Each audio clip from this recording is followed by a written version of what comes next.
Not as much though, I don't think. No, not as much as there was.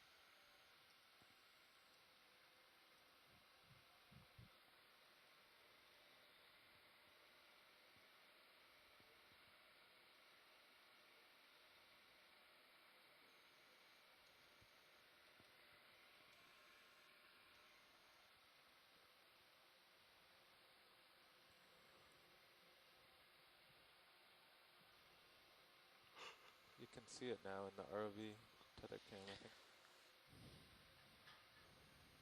Or is that just the football? I think that's just the football. Push out a little, Bobby.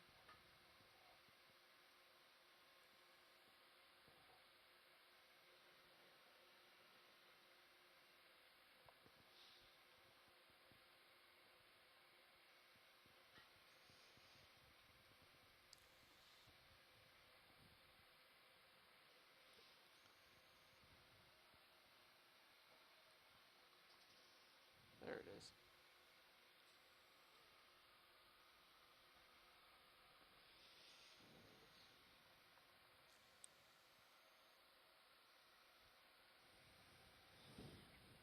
Consistently what we saw in serious finals. Push out and get it straight. Yep, pushing out.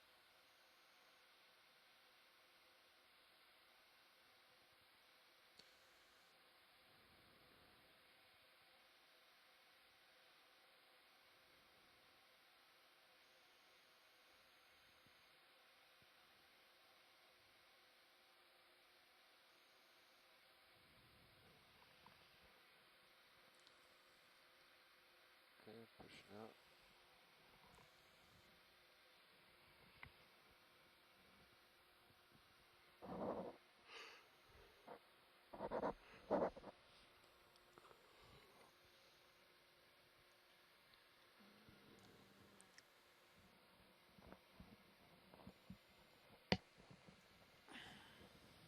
That doesn't really help.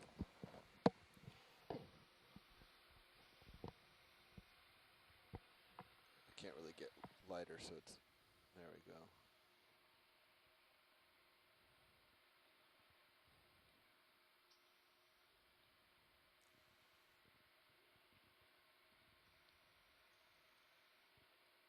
Hard to tell if I'm just pulling you now or. Heaving Is your doesn't help altitude either. changing? No. Like, am I starting to pull you? Yeah, I Maybe think a little the bit. lift line might have come taut in the daisy chain and it's taking the strain across that loop right now. That's what I wonder. And we're still just off the bottom, Might have to let it relax. working out the tether yeah, just issue. relax a little bit. See what happens with my guy.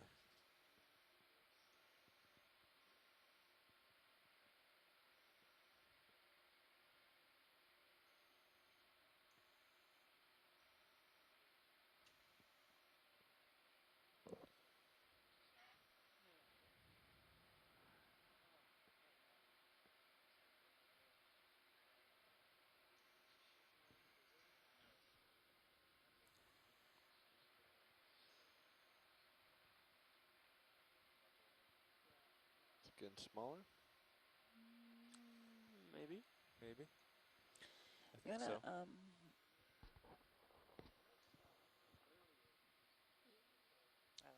Is there some hope that you gain an inch every time Never that mind. it comes taut before it slides through?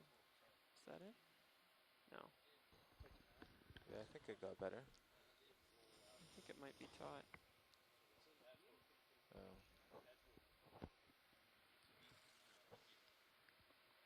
And time is 11:01 a.m. Do you guys see it now? We're at a I don't depth of see it. 1436, It's gone. just off the bottom. You see it, Bobby? Oh. There's a small kink there still, though, when it comes loose.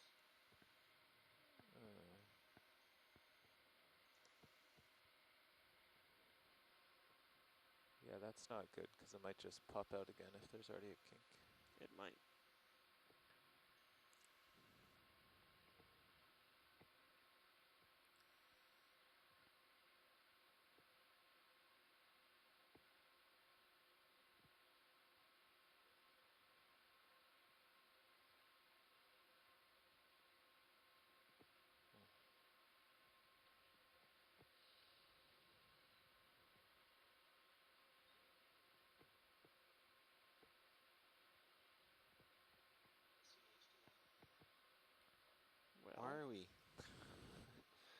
just realized, why the heck are we Using the tiny struggling?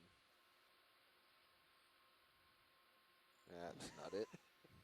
That's it. Oh, well, I think That's it's a good idea. gone. We could There's still that. get serious, turn back around, and see what it looks like. It looks like it's there still. Something there. There's something there.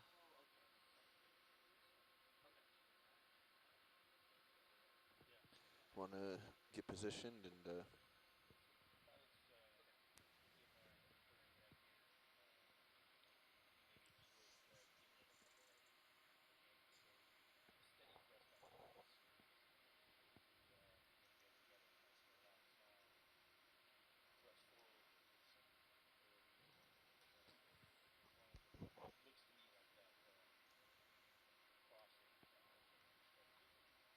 Yeah. roger that survey. That is what I was doing at the last couple there, but we can try it again. Here we go, Tom. Okay. Forward. Looked like there's still a slight kink there in the umbilical. Let you pull me back. Okay. I'm going to put that. Okay, forward.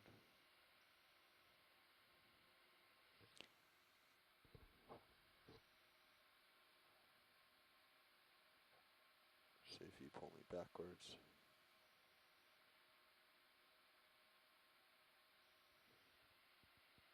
Yeah, there's a pull backwards, and I'll go forward again.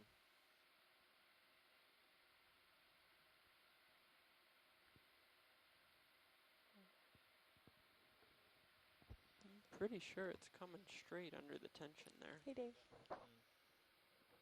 And no guarantee it's going to stay that way, but.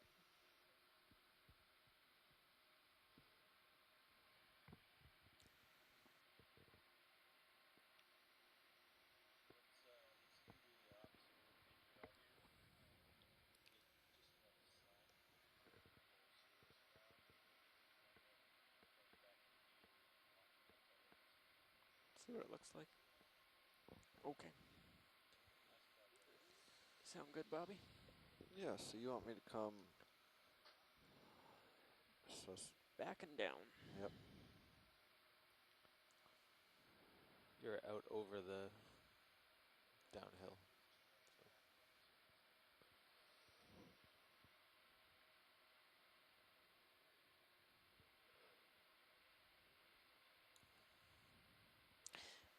And is anybody tuning in now, or we are up in the water column? We're about 30 meters off the bottom. We've been just getting our tether situated. We got a big loop in the tether, and the tether is what connects our upward-looking vehicle, the Sirius, which looks at the ROV and gives light to the ROV and gives us another viewpoint of the Got seafloor. enough there? And they're tethered I'd like together you to about come in a 40 little bit. meters, and we were just unraveling a loop that was in the tether.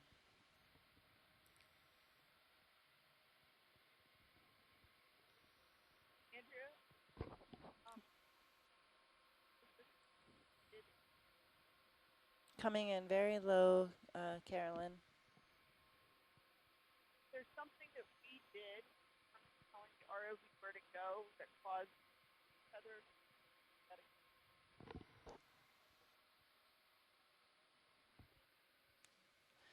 she was asking, did the ROV go somewhere that made it do that? She was sort of looking for an explanation of what might have caused it. I don't know about that. Brian, you know? What might have caused the loop? All right. I can give it a shot. It might or might You want not to answer make that? Brian Bingham's going to answer that for us.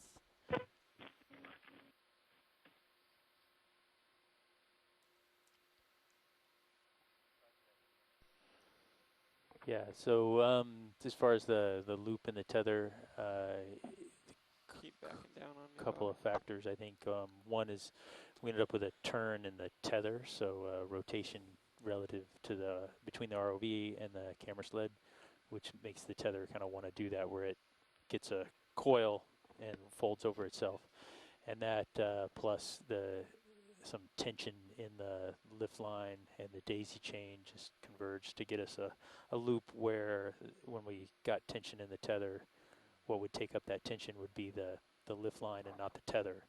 So then so you can see it now actually on Sirius's view, you see that where it's wanting to cause a loop.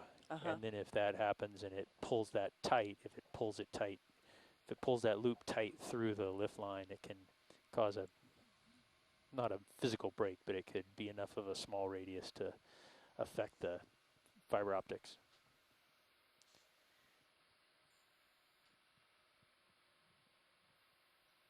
So that the tether has all of the, inside the tether, there's also, what Brian just said, the fiber optic. So all of the communication lines that go from the ROV You guys want to to set up to hand over? Sirius and then also back to the ship, correct? Right, all the video, all the data goes through the fibers in that neutrally buoyant tether, Well, and its physical strength is sufficient to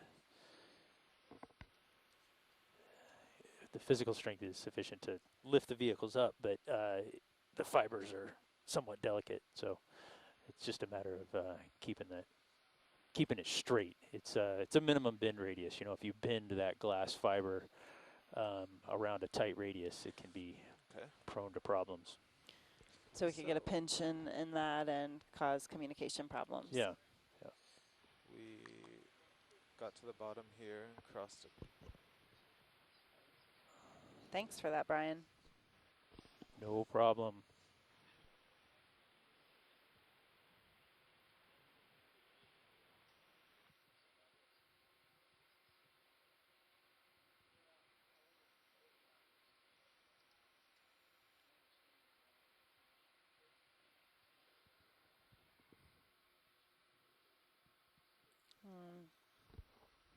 Back on the seafloor here with 2 red crabs in view.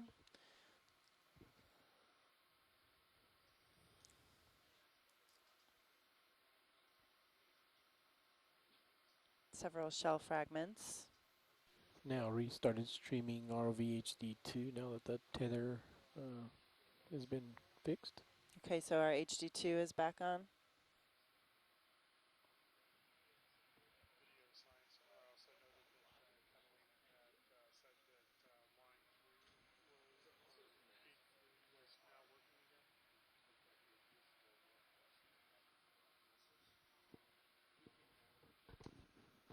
And now it looks like we're doing a pilot change, so we got the tether issue all sorted out. And now the pilots are just switching out, so the pilots are getting their replacements up to speed on what's happened so far during the dive. So it looks like we're going to be rolling again here soon. Also, just to note, it looks like feed 3 on the streaming video might be working again in terms of what's coming from ship to shore.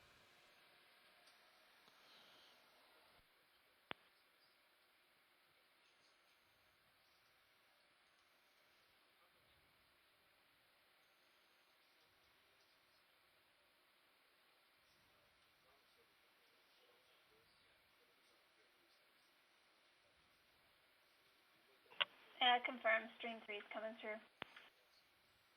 Thanks, Amanda.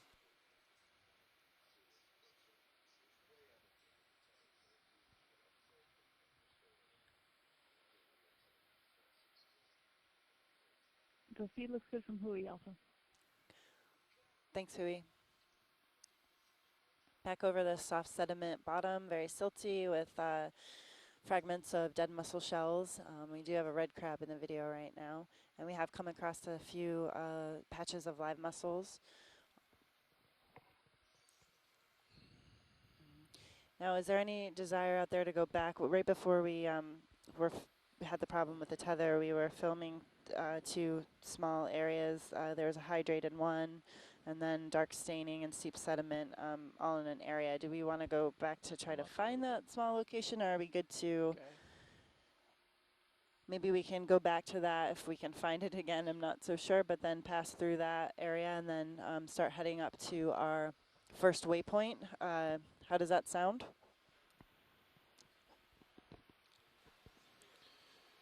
The where Start where we tunnel were seeing in, those live come mussels towards you. was, where we saw the first set of live mussels is on the way to the next Seep waypoint, where we were working at right before we started having problems with the tether is a little ways away, maybe 10 meters or 15 To meters the away, right, Dave, that looks like there's a patch of in live the opposite mussels. direction. I see them.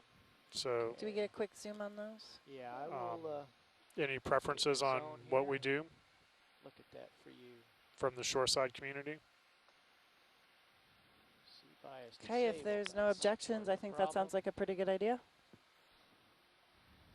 All right. Just hang on a second. Z-bias locked. And we're That sounds good to us. Dave I'm also. just Go ahead, getting Science. myself settled in here. Science, just give me a sec. Roger that, Dave. Thank you.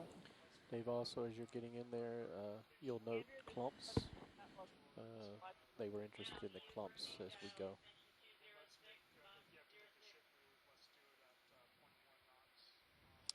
Okay. Somebody was just talking. I think it might have been Carolyn. I could not hear you very well.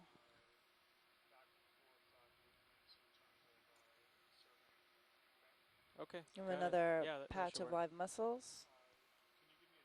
Andrew, that was Taylor from Pui, just Sure. saying the plan From sounded good the to us. ROV's current Okay, great. location, it is So we're all in 41 agreement. 40 meters. Yeah. Okay, video, we can start a zoom here. Okay. Okay, a Hold small that. patch of All right. live I'll mussels check with the here. pilots and put in the ship move. All right. Thank you. We have the lasers in view. Just a reminder, the lasers are 10 Hey, centimeters. pilots, this is Nav. Yes, now. Our science team has requested a ship move. Okay. Whenever you're situated One, and ready to two, go, I'm going to go ahead and put 7 in a move. You live can mussels. call in the move now, and we will Which get underway. which direction is the move? The move That's will great, be Dave. Thank you. direction of 310. 310. It'll be a short move, 40 meters. Okay. So you guys are going to be taken down slope a bit. Copy that. Going north.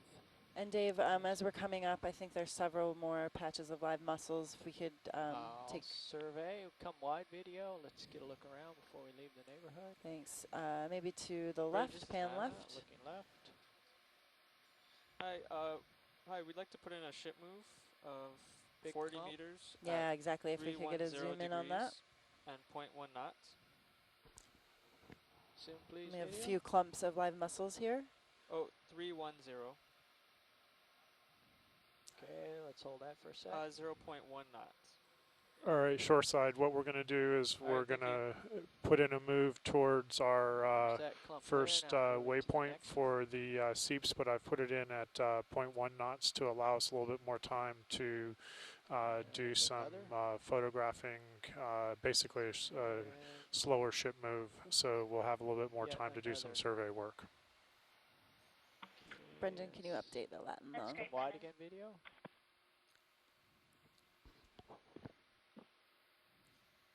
Panning right. My heading is northeast. So our heading is northeast. Several scattered live mussels here, with a few clumps or patches as well. And we're seeing scattered shell fragments, dead mussel shells Okay, heading mixed is in here as east. well. Don't see any more. Coming back north. We're coming back north. Our And we depth will be is proceeding north. 1438, and our local time is 11:16. It's the 12th of July. We're back into survey mode. Seems to be Currently, we're off the northeastern some U.S. bacteria coast. here. Yeah, zoom in on the bacteria, Dave. Yeah, Thanks. let's get Good a- eye. Let's get a little zoom here, video. Let's hold that right there for a minute. Hold it. Staining of the sediment here.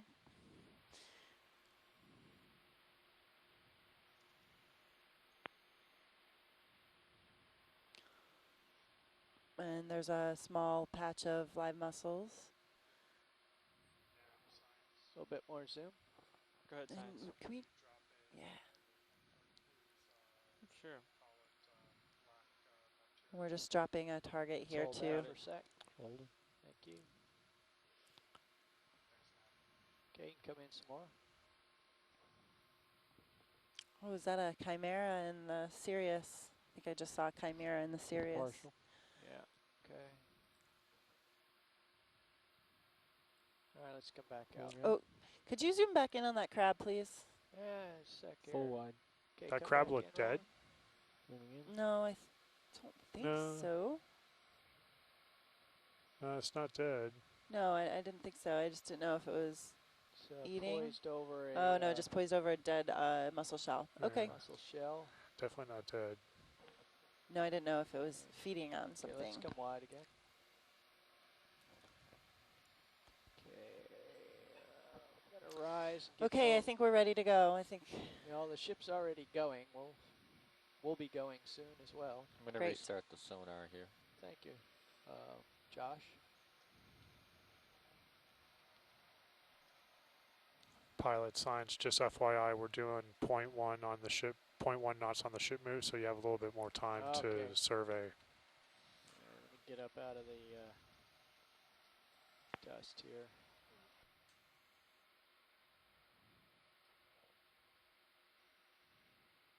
Just back up.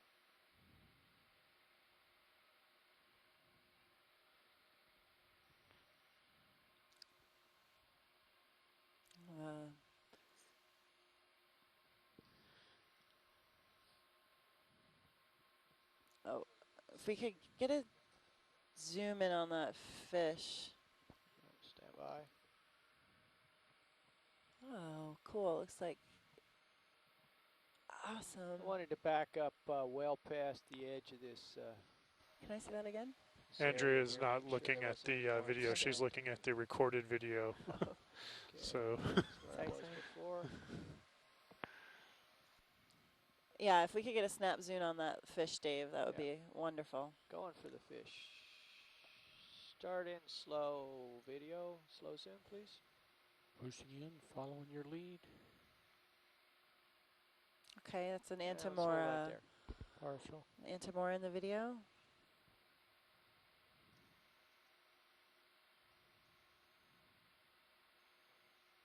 Okay, track focus. It's full wide. Oh, I got close.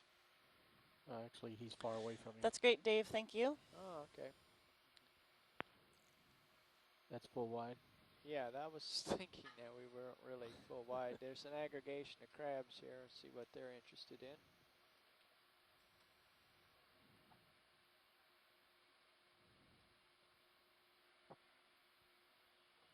There's a larger fish in the background. Yeah, there. if we could get a zoom of that, please. Okay, let me- I'm more interested in seeing that. I got to get over there and get some light on the subject. What is this coming up? New fish I don't think we've seen. My Is it swimming away from maybe our a lights? chimera. Looks like it's a Chimera. Hydrolagus.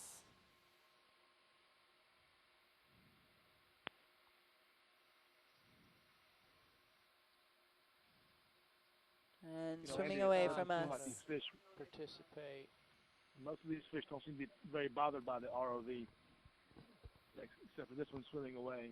We often wonder with towed camera systems and autonomous underwater vehicles, we are not seeing fish because we're pushing them away and disturbing them, or what. But on this dive, it seems like fish don't seem to matter whether we're there or not.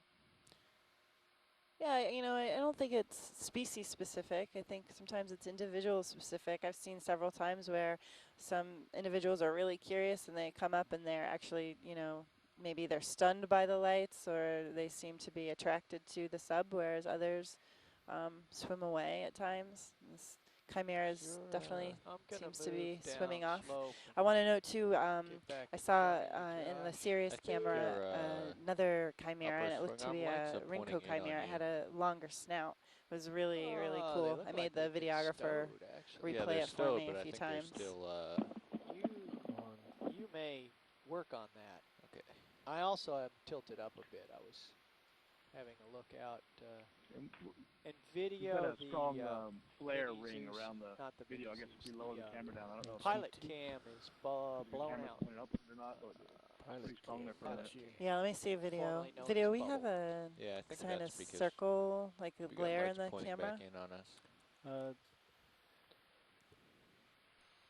Science, that's because the swing arm lights are currently facing in and the co-pilot are adjusting those. All right. Roger. Enabling HPU.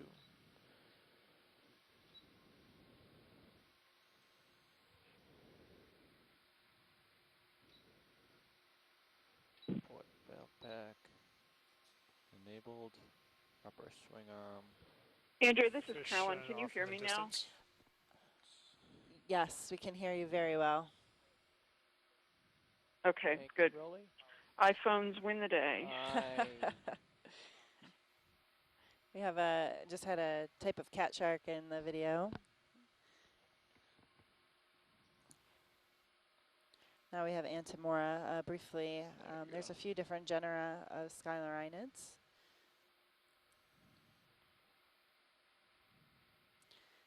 Different cat shark species. That look to be an Apersturus Thanks, genus. Josh. Good eye. Yeah. There we go.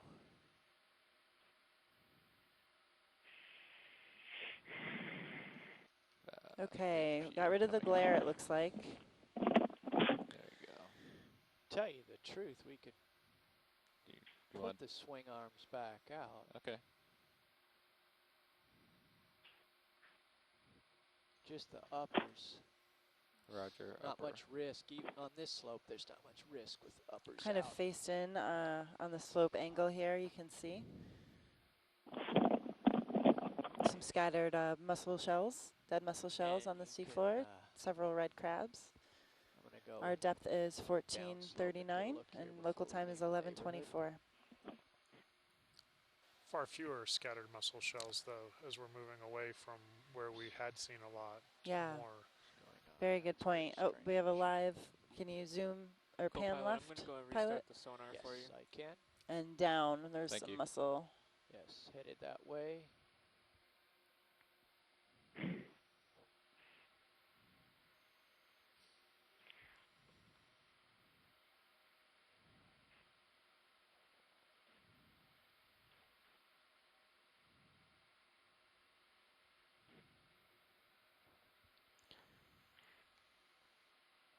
Okay, I've circled back around to an area that we have marked possibly on the previous watch. Okay. Yeah, So we're coming back to I see lots areas of that we'd have targets already labeled seen live mussels. live mussels before. So I on think the, we've been here nav before screen nearby, here. anyways. okay, yeah, we can continue to kind of keep on wide angle view here as we move to the next target, Okay, and then swing arms if we deployed. see interesting features, we'll zoom in. Thank you, Josh. You're We welcome. can take a zoom on the shark. Video, let's try this guy again here. Zooming, slow. Okay, hold that.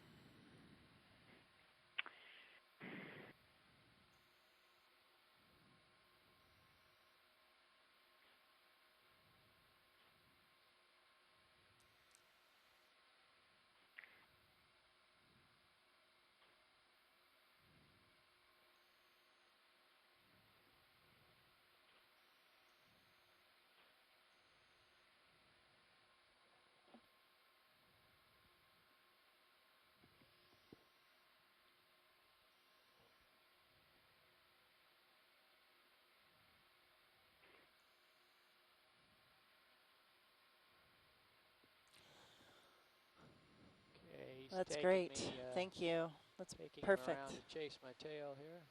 Pulling you out. Thanks, Rolly. Full wide. Tilting down.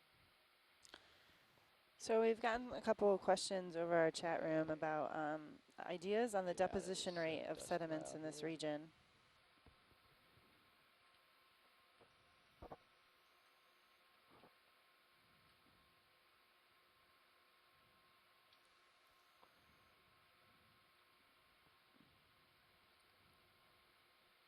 heading off in the along track direction.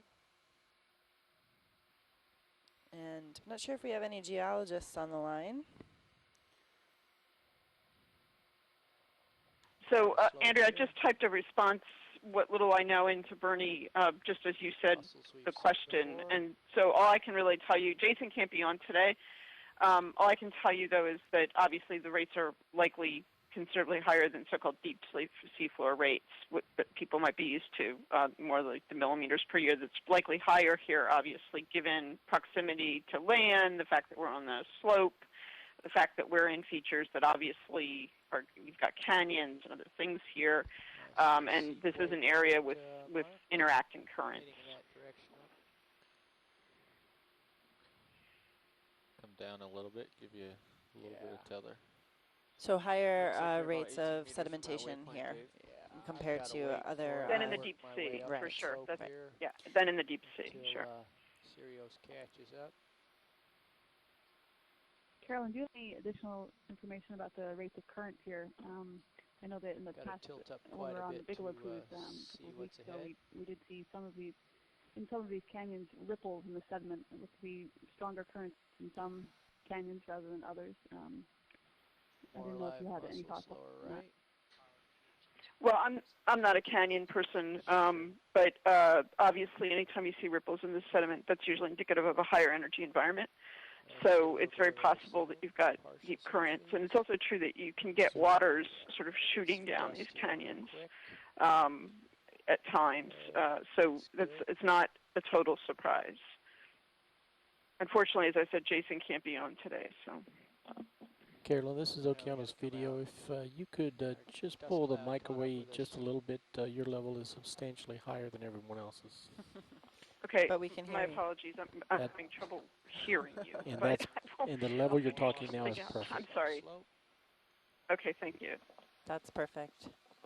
All right, we've moved away from where we'd seen these patches of mussels before, and we're starting to see the same sort of conglomeration of 5 to 15 patches of live mussels sort of stepping towards the direction that we're going, and that there's a much larger debris field evident with the camera right now. And it seems that these patches, do you agree that we're coming across right now, maybe a meter apart?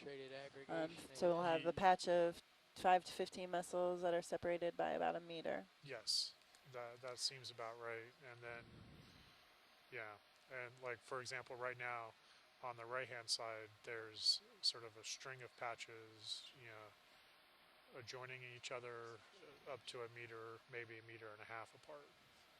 Yeah, the patches are picking up larger patches, I guess. Maybe more individuals per patch here. Okay, I'm looking northeast up slope. And Dave, could we maybe get a zoom in on that patch right in front? Go ahead and zoom, please, Roland. Zooming in. And these are really covered with hydroids, but as noted earlier, we really haven't seen any other of the fauna that are often seen at seep areas, including different species of squat lobsters and shrimps.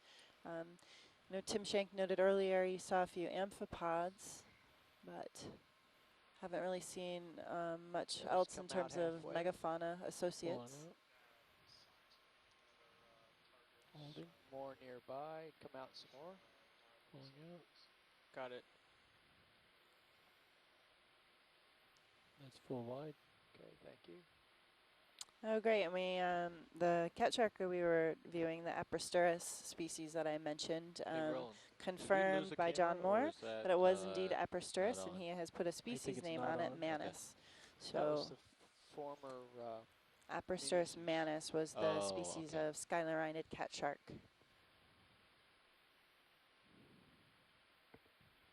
Okay. So time is 11:31, and we're at a depth of 1445 meters, and we are moving along to our waypoint here. And yeah, we have another, as ROV pilot Dave has put it, friend in the distance. So maybe another chimera or shark species a bit up in the water column. Looking maybe Just wondering. come back down and. Down slope. Looking northwest. Okay, we're moving northwest with the ROV, a bit down slope. So, the video you're seeing, the slope angle, but get a better view of the seafloor here. And that's looking downslope due west. Seems to be some coloration in the sediment there. We'll go check that out. Yeah, Go ahead, Bridge. Can we maybe just get a little bit more of an angle towards the seafloor? Are we up too high? Well, what happened was we turned around 180 degrees and we're coming down slope. Greater than 45 degree slope, so we have to fly down there and have a look. Great, thanks. Pilots, this is Nav. The last ship move has just completed. Copy that. Copy.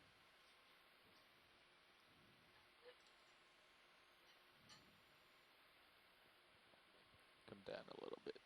Yeah, just gonna sidle down the hill. I don't want to stub my toe and stir up some sediment here.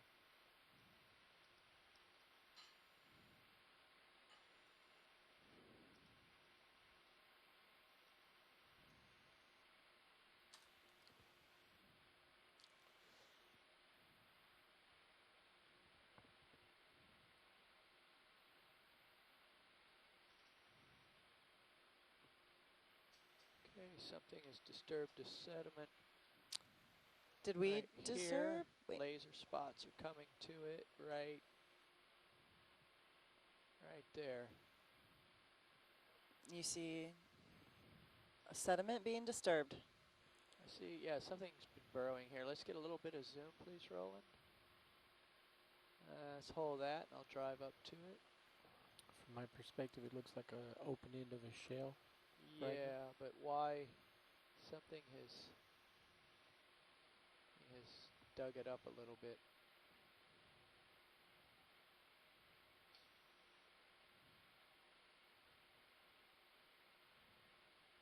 A little more zoom.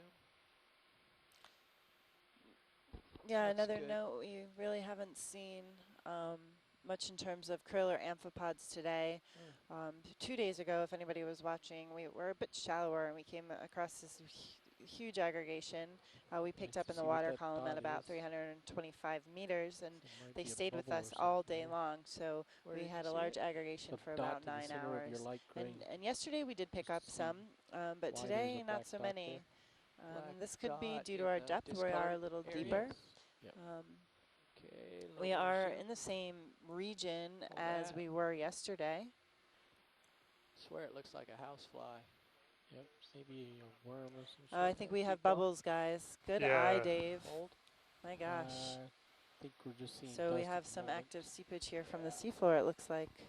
Science, I think you're just seeing there's some holes. Dust. There's some holes. Whoever brought this material up. So no bubbles, is it just those tiny holes? Oh, wait, can we keep our, is that just sediment moving or? Yeah, that's just sediment from the vehicle. Looks like a worm. Or is that bubbling? Just sediment from the vehicle. Oh, okay. Well, we do have these holes though. Yeah, and there's that thing up a little higher. It appears to be. Just hold on just a second. We want to view this for a little bit. Go ahead, Carolyn. It does look like there's an occasional bubble there. You may have to be patient for a minute. I know it's like watching paint dry, but. Yeah, I thought when we came down, we first saw some bubbles happening. It didn't look just like now we're having sediment, but. Yeah, I thought I saw a bubble, and it didn't look like sediment coming up or moving around. So, but it was just one in the minute that we've been sitting here.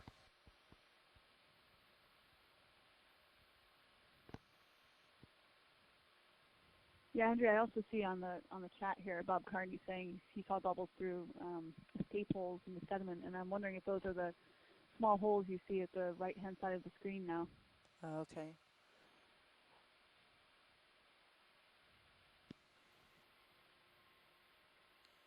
So Bob Carney is saying that the escape holes of bubbles look a lot like worm tube burrows. Do we want to sit here much longer, or we keep moving on? I'm fine if you want to move. Okay. Yeah, we can keep moving, Dave. Okay. Come wide rolling, please. Pulling out. There's other patches of this same discoloration. That's what brought me down the hill here. But that looked different than just something burrowing. That's Yeah. what we were discussing. It looked like there may have been some active bubbles coming out of the seafloor. Yeah, I'm pretty sure I saw one at least.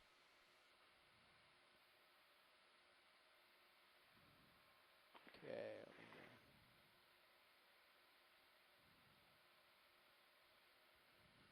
This sediment is very easily disturbed. Any turbulence or prop wash from me is bringing it up. Yeah, we have a very silty sediment bottom here, and appears to be a higher deposition rate of sediment. Can get stirred up very easily.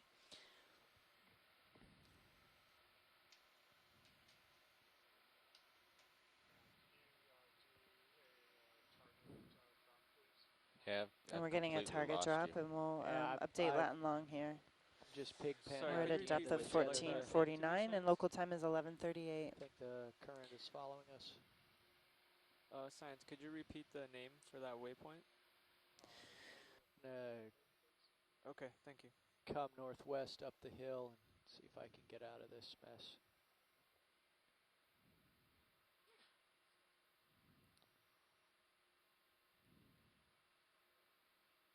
So, ship stopped, so you can explore. Oh.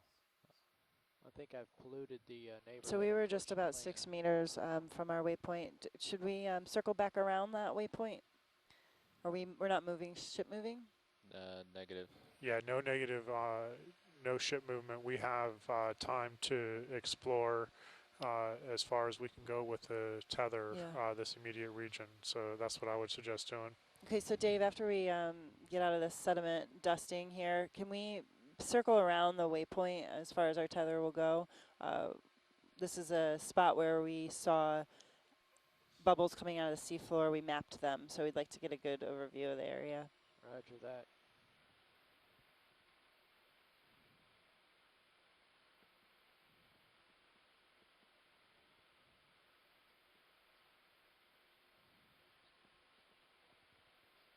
Yeah, the problem is that on this much of a slope, one end of the vehicle is a meter off the bottom and the other is on it.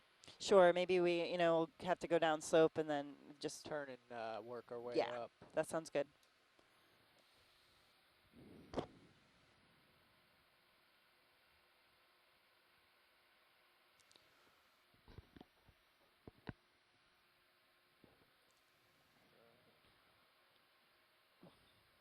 So Nav, is it waypoint Seep? Is that the original target of interest?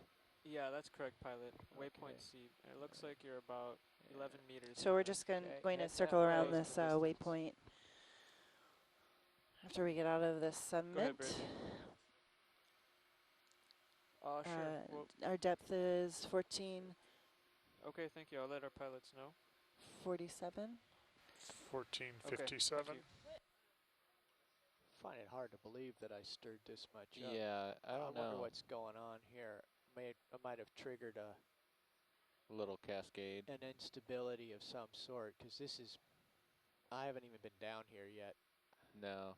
It could also be maybe serious, heaving water down. Could be. Because I did come down a little bit. Okay. So. Hey pilots, this is Nav. I just got word from the bridge that they're going to change the ship heading to 020. Okay, that's fine. Should position you a little closer to waypoint Seep. Okay, and we're going to get a temperature reading here for you as well. Yeah, I can't even see you. 4.0 degrees Celsius. Yeah, it was going to be midship. Okay.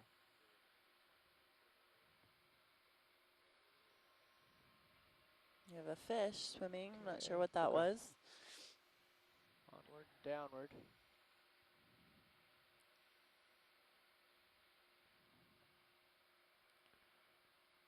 So we're going to be moving in your direction, A few I guess? cutthroat eels. What Look at this. is Okay, this that? explains it. We have a turbidity flow going down the hill. What is this? What are we seeing here? Turbidity flow. Let me position. Oh, there's another one right behind me. There's Sort of a several little of them. landslide. Yeah, we started an avalanche, I believe. We did? We started this? I did. I did it. You started this. I'm copping to it. I touched the You got a bottom little slide here? and released Dave. some unstable sediments. And here's what happens. Okay, so we touched the bottom, and Dave believes he released some sediments. So this, what we're seeing, is All right, I gotta come. likely come from down. us. I'm getting tugged. Yeah, sorry. Yeah, I can't see you. That's the problem. Yeah, I'm trying to just oh, there you are. visualize all this. Whoa.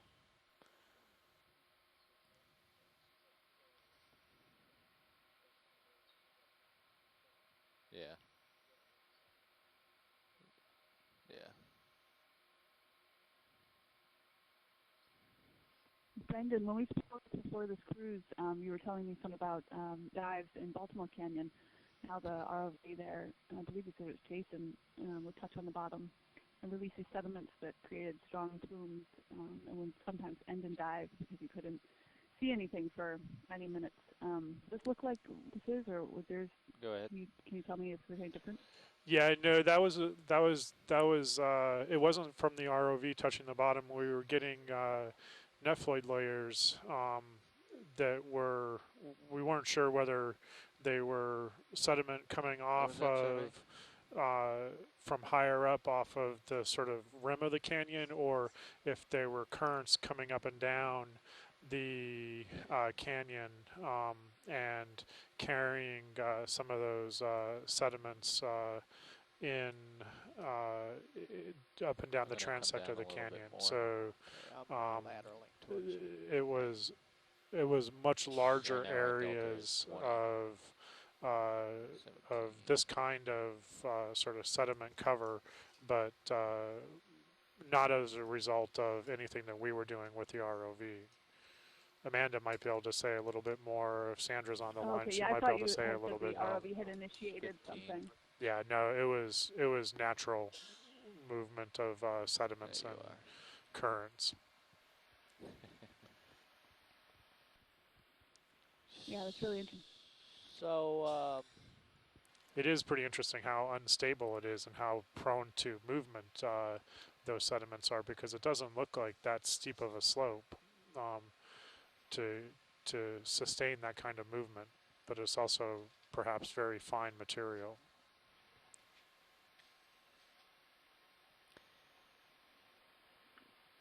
We were able to escape it during some of the dives when basically we adjusted our depth, or we came up in depth to slightly shallower areas, and so that enabled us to be able to get some decent imagery of the canyon walls. But Brendan really explained it well, that it didn't occur on every single dive, but it definitely limited our ability to explore some of the canyon environments just due to this turbidity layer. Okay.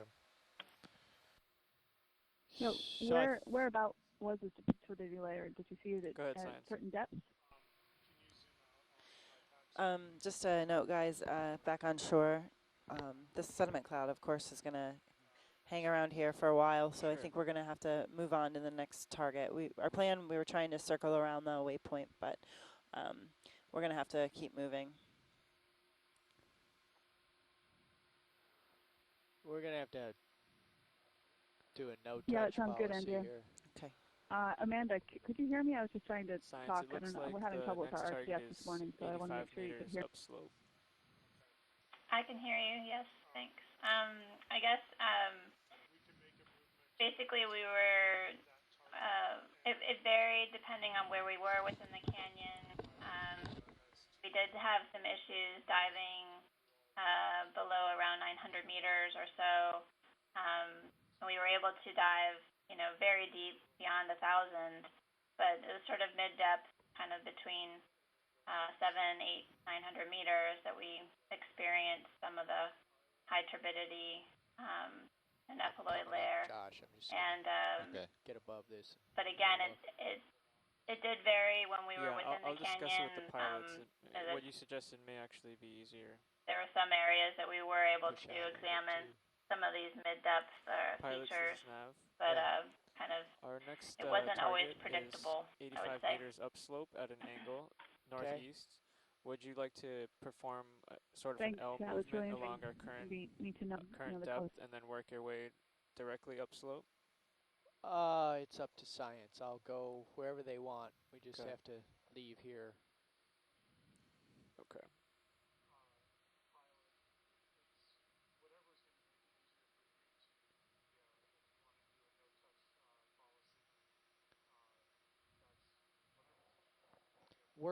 Working up slope will be much easier than going down. So I see a target new Seep 1. Is that our? That's the next. Yeah, we can go there from here, and I think we'll do better. Yeah. Okay, I'll plan that move. And would 0.1 knots be good speed?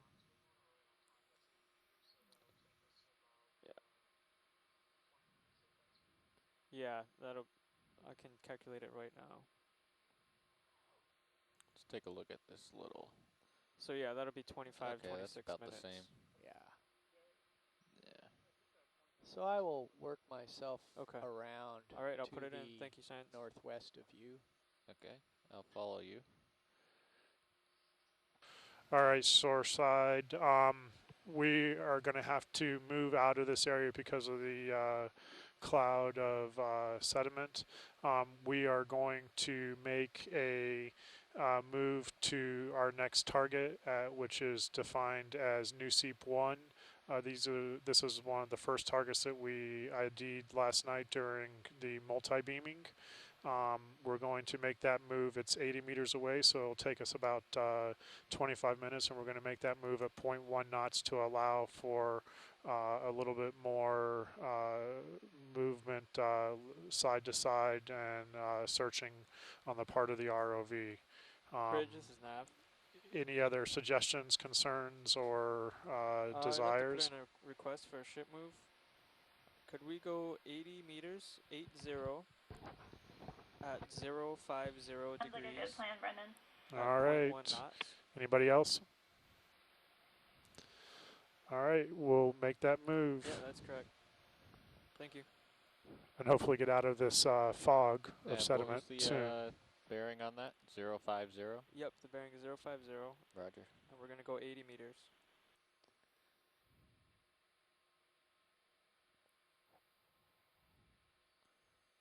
Here.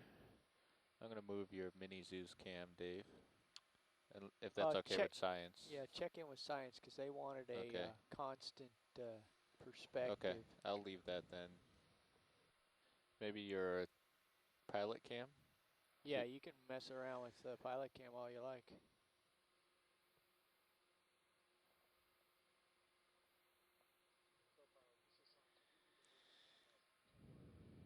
Oh no. This I just wanted to give him a give the pilot a good shot of the ground so he can get a better judge on how close he is. Yeah. So we can leave the mini Zeus where it is. That's fine.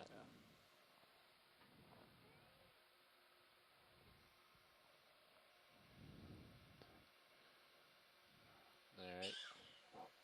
We're at bearing 050. And I'm right in front of you, but I'm still in the fog. The vehicle acts very heavy. In the vertical? Yes. Interesting. I've been fiddling with Z-bias. I have 0 Z-bias. Wonder if that has anything to do with what we did to those.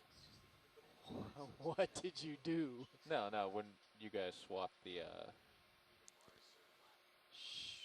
Okay, shoreside. We're still working on getting set up for starting our move, and still in a cloud of sediment. So it'll take us a few minutes to work our way out of this. Ship is underway.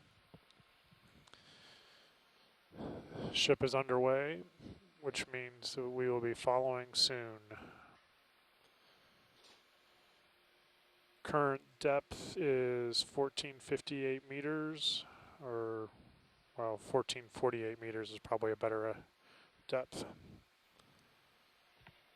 Yeah, you're. Yeah.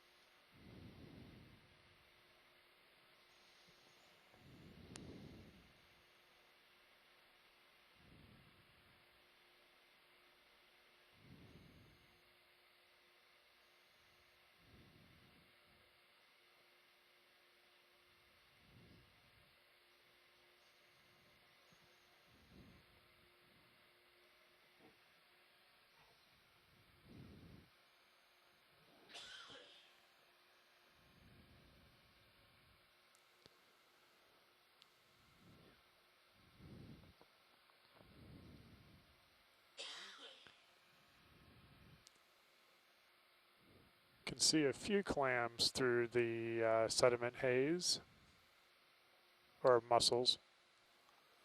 Yeah, we are very close to the potential bubble site, where we zoomed in on the very closely on a tiny hole.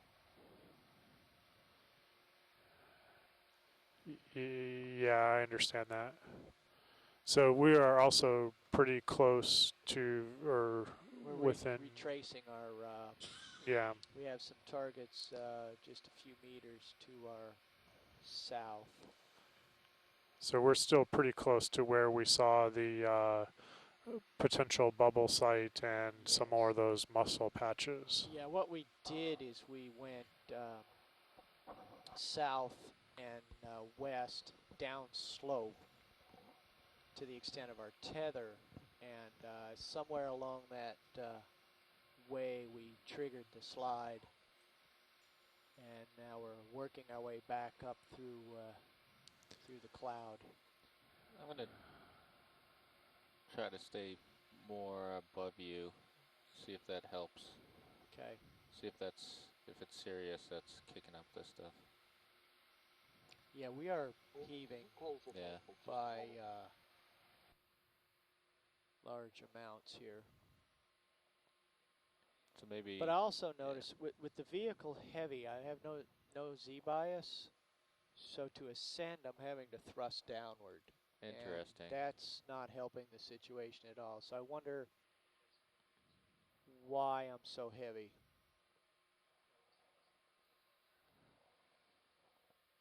Yeah, that's interesting.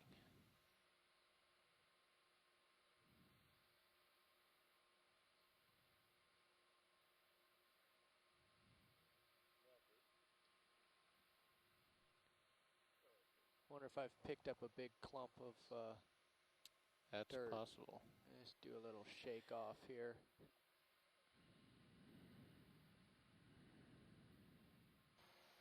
Thank you very much. You're welcome, video.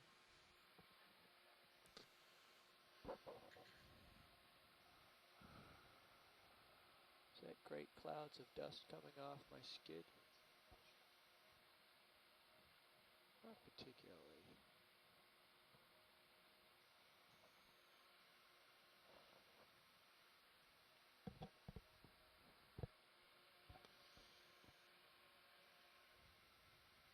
Okay, pushing ahead. No, hold on. Want me to wait for you? Yeah, let me get. Okay.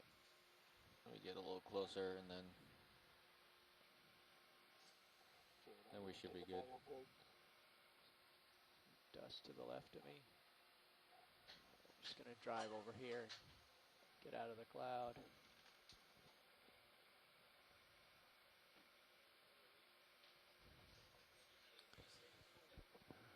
All right, we are escaping the cloud of dust and still a little bit high off the sea floor. And we're going to start working our way upslope towards new Seep 1 target.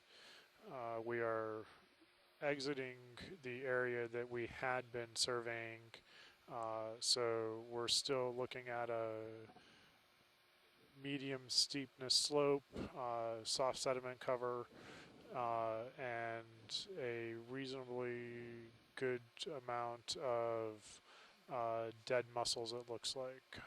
One black fish.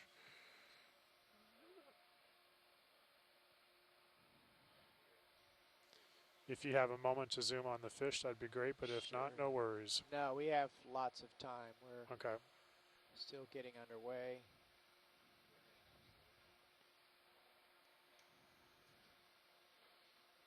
It also looks like they're underneath the fish. Yes. Another conglomeration of mussels, yeah. And to the left of that, another pile, 2 piles of mussels, the same pattern as we were seeing before. 5 to maybe 15 or 20 mussels in piles separated by half a meter to maybe 2 or 3 meters distance. Video, if we could start a slow zoom, please.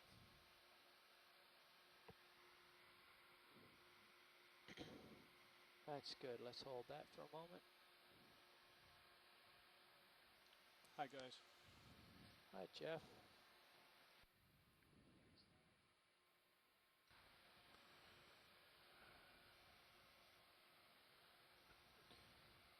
Science, do those look live or dead, those 2 peeps? Okay, let's come wide, slow. Could you tell?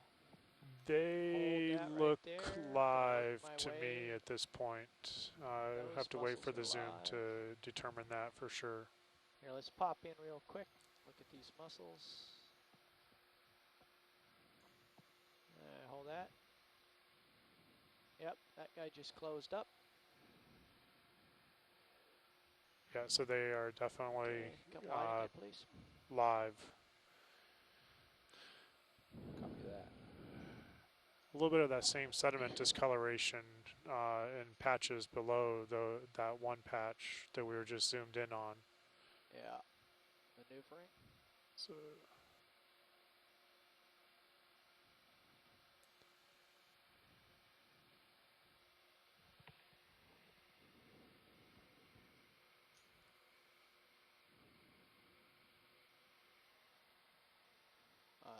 this looks promising. yeah, that looks great. We are northwest of where we have been before. Video, let's zoom, please. We're zooming in on another patch of discolored white and black, very similar to where we saw the last bubbles and coloration. Okay, a little more zoom, We've please. got let's hold that a moment. I see holes. Yeah. Okay, more zoom. Let's hold that. I'm sorry. Things get... Okay, come out again. Hold there. Thank you. Dave, I think I'm seeing some sparkles in the water. A few meters straight ahead of you. Okay. Can you... Which way are you looking? Oh, well... Are you approaching me? I would come down. Oh, I thought they might have been in your lights. That's what I mean. I want you to direct the camera into my light pool, work with video, get a zoom, please. Mm-hmm.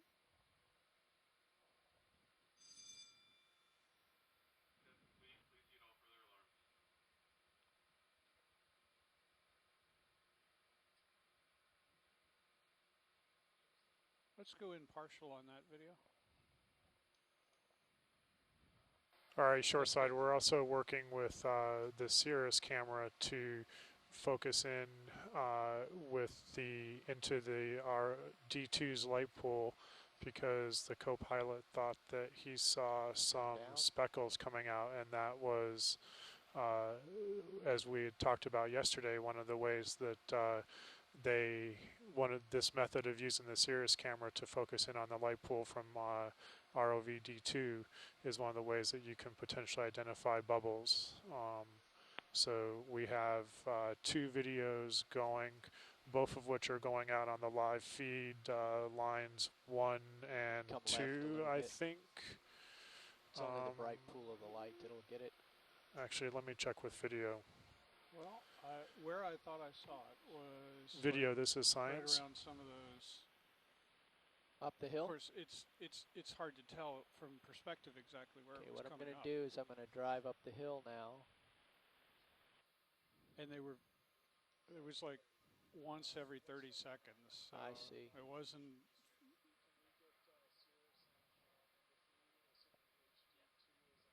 Working up the hill. Video, come wide on ROV, please. Full wide. Thank you. All right, short side. I've got the feeds switched up. Is that right?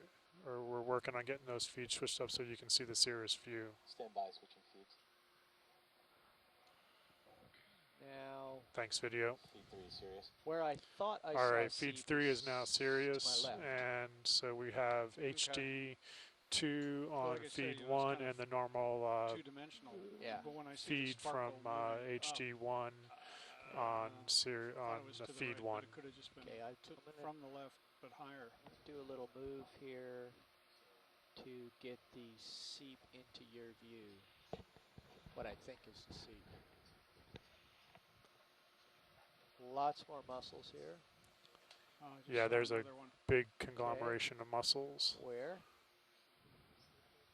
I thought I saw something as well. Backing. And moving northwest. And backing up just a hair. So we're backing the ROV up to where we're thinking that we keep seeing bubbles. Back with you, Dave. Hi, Rolly. Yeah, there's another one. It's it was almost center screen. Relative to that patch of clams or mussels? To the right. To the right. Slightly up. Up the hill? Okay. Yeah. In the mud? Or above the mud? Before the mud. You're talking about the... No, I'm just talking about do you see it above the surface or right coming out of the... Oh, above the surface. Okay. Yeah, well, so it's hard to tell where the source is. Okay, Dave, so I would guess it would be above your lasers in one of those gray patches. Yeah, like right up here. So what we're looking at right now is that we're moving the lasers on the HD1 to a gray patch where we think, based upon the view from the Cirrus camera looking down onto the ROV D2, that we've seen bubbles every few, well, every minute or so, it seems like.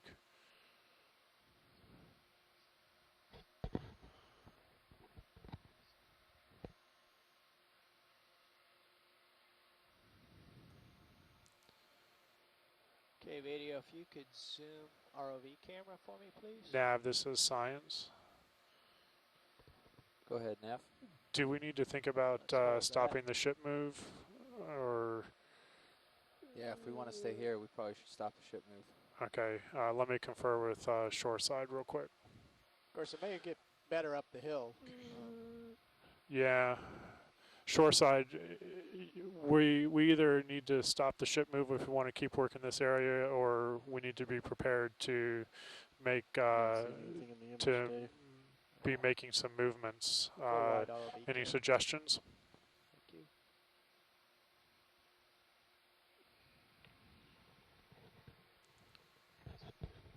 Shoreside, can you hear me?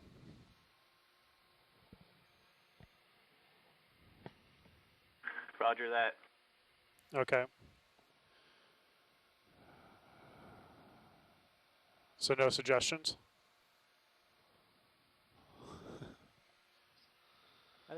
I think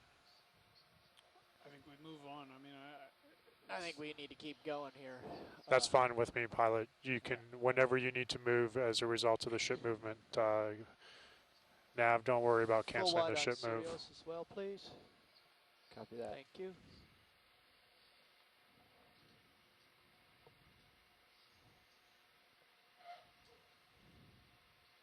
What was our direction of travel, Nav?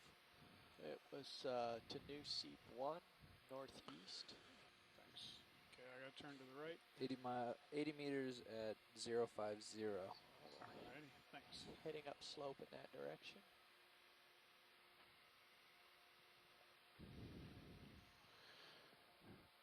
Nav, can you also drop a quick digital target, label a potential bubble site? Yeah, I put possible seep found. All right, that sounds Do you want good. me to Thank change you. the name? No, you're good. See what looks like a large clump Yeah, directly we're ahead. doing a bit of a dash here. Okay, I'm pulling up. Yeah, it's steep here, so it's very steep. Keep away from. Yeah, if you see the hard hit on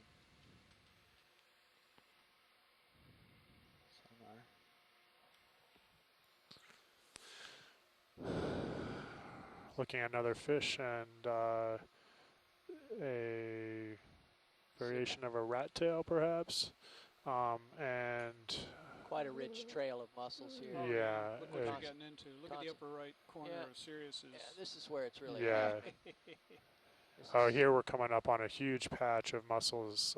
You can see it both in the HD cam, and you can also see it. This is going to be one of the biggest patches of mussels that we've seen so far. Okay, you can see it in the Cirrus cam as Wow. well. There's quite a depression just to your right there, about 1 o'clock. Got it. All right, so see bacterial mats, large numbers of mussels, and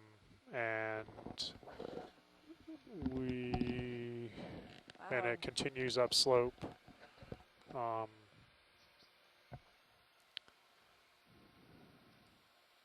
Could we get some lasers and zoomed images on the mussels, please? Absolutely. Yes, pilot. Whenever you get a chance, some lasers and zoom in on some of those mussels, please. Lasers are on. We're at a pretty good large distance. mussel bed, a couple of red crabs, and some more. No, we were just considering making a ship stop, but we decided to keep moving just because we just found this in the last minute. Okay, so. there is, let's see. Hang on, let me maneuver.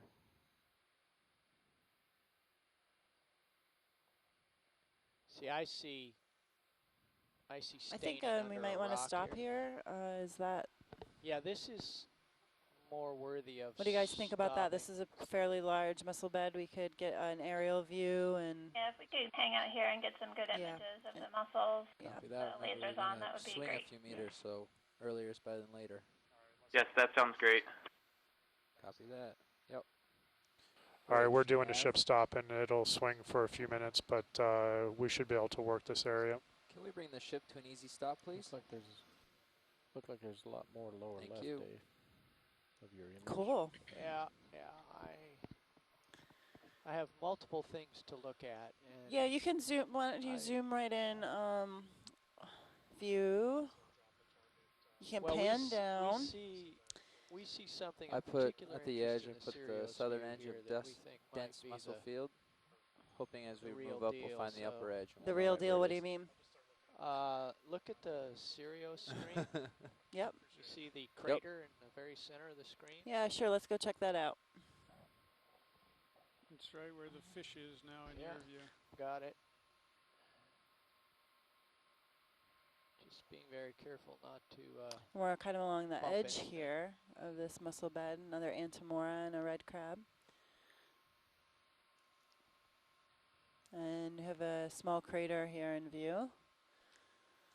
We're going to get set up to zoom in on that. We will do an aerial view of this mussel bed to get a view of the spatial coverage as well as some zooms of the mussels so we can get counts and size estimates. Sirius sonar. Yep. That's how far out is that? 30 meters. Interesting.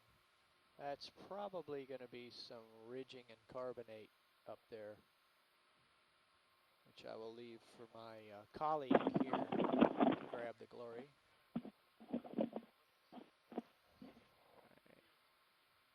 At some point, if we can get back to that POC. Yeah, we'll get back to Sorry, if we can get back to that POC there at some point, the one that's right in front of us, that would be great. Yeah, let's get a zoom, please. To zoom right here, Carolyn. Hold that. Yes, if that's possible. I wasn't sure whether you were panning or not. Okay, a little more zoom. Thanks, Brendan. Let's hold that. Okay, they're all alive and happy. We have about 15 mussels here. Okay, let's come wide again. Everybody good? Just wait a second, Dave. Is everybody good? On those, Dave. Yeah, we'll have this on the clips.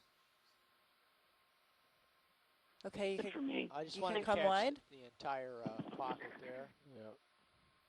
There we go. Probably still stopping. All right. And now I'm going to confer with my lunch relief. I'm going to point us in the general direction of the bacterial staining. Yeah, if you could just, why don't you zoom in on that large mussel patch that we just passed, Dave, or that one right by the lasers while you're doing they're that. changing over.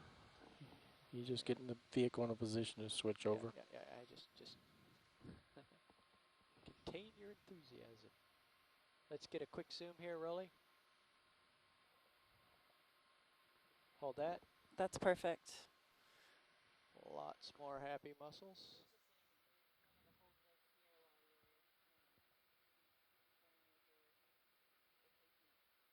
Well, actually, if we can come wide, I'm just going to show him where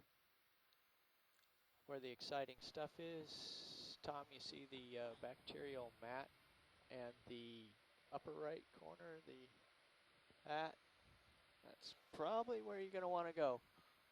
I think there's something probably coming out under the rock just at the right edge of the screen there, and the mat.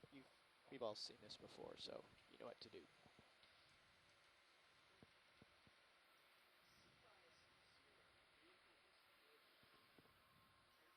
So we're just sitting over a large mussel bed we just came across. Our depth is 1434.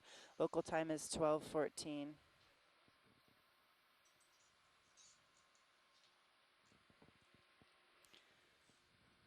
Get a latitude and longitude here Also for you. We have 2 stable vertical thrusters. Yeah, all day. And we're just doing a pilot change, lunch relief.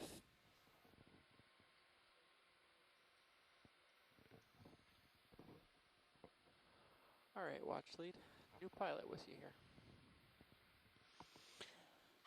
Hi, how's it going? Good. How are you? Very well, thank you.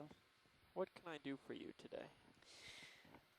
We would like to get a couple more random zooms of mussels. So we're just kind of taking quick zooms with the lasers on. And we'll also take zooms of sediment and then transect, move through this mussel bed on wide angle view, do a few more of the quick zooms. More on the lookout for megafauna and for carbonate rocks and any bubbles too. So right now would be a good quick zoom to do. Copy that. Go on in, video.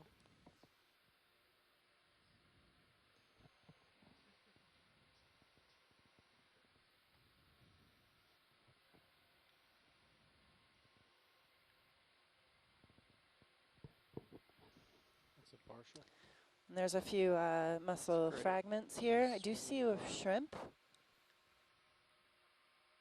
Oh no, it's a polychaete worm.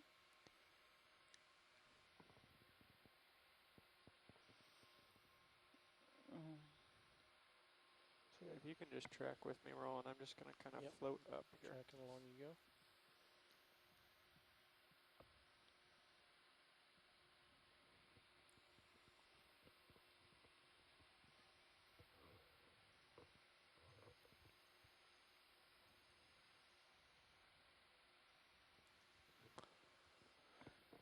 That's great, pilot. Thank you.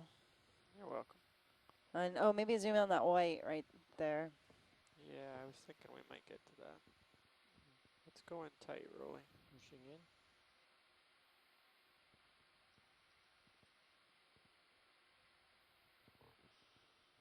Some bacterial, is that hydrate? Wait for it. Just There bacterial cover. Pushing in.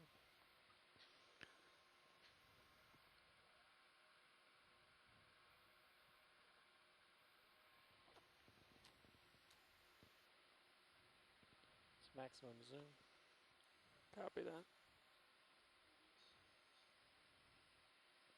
Alright, let's come back to medium video. Pulling out.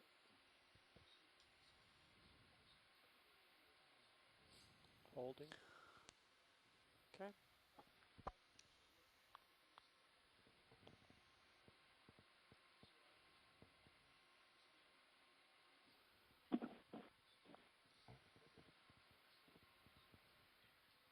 You come all the way out a second, Roland, so I can get Pulling out. oriented again.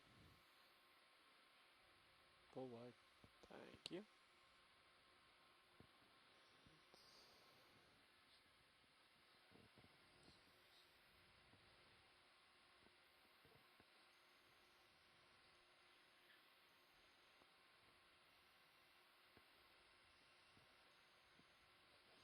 Okay, let's get a view of this white sediment as well. This patch right below us here. Sounds good, thanks. Alrighty. Alright, you want to go part way in video? Pushing in.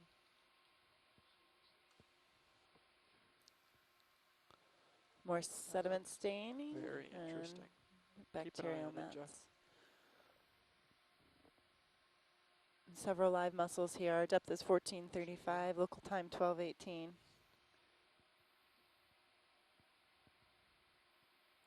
You might change Sirius's heading, Jeff, and see if you can Yeah, see this anything. mussel bed that we're seeing today does appear fairly similar to yesterday. We have several scattered dead mussel and clamshells. We're looking at a Great dead minds. clamshells right now, with numerous live mussels, of course, as well. Doesn't appear to be a lot of megafauna associated, but we're going to keep our eye out as we move along this mussel bed. Pushing in for super tight. Max zoom.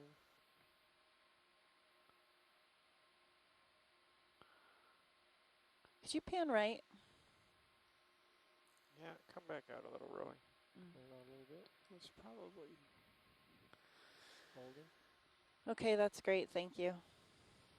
Alright, can you come all the way out here, Roland? Pulling out.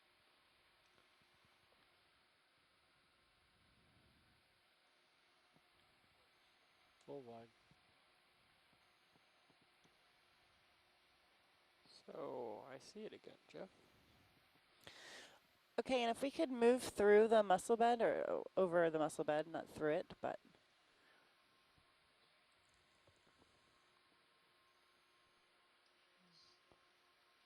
I'm kind of afraid, yeah, that's tracking with me. Okay. Sorry, we're back with you, Watch Lead. We thought we had a really promising sonar target, but it seems to be interference. You said drive through the mussel bed? yeah, ship to shore. How's it sound to drive over this mussel bed? Is there anything in the immediate vicinity that you'd like close-up images of? Just curious, have you guys been seeing any obvious bubble plumes in the Sirius sonar? No, nothing is apparent. We thought so, but it looked to be interference. Okay. Science, is there a... Do you want to put the quad split back in your third feed? Over the mussel bed, if in agreement with everyone else. What's in our feed right now? Previously, there was a request to put the Sirius HD in the third feed. Ship to shore, would you like Sirius in the feed or the HD2? Or the quad feed? It's in the third stream we're requesting. In the third stream.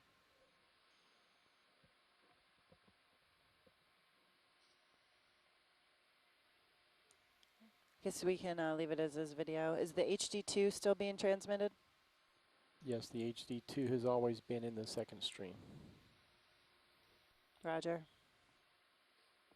The quad split includes the sonar high pack ROV HD and the ROV pilot gooey. Okay, we have another Antimora and a few red crabs. And we can go ahead and get a zoom in on a mussel patch here. The one right where the lasers are is fine. All right, let's go in video. Yeah, zooming in.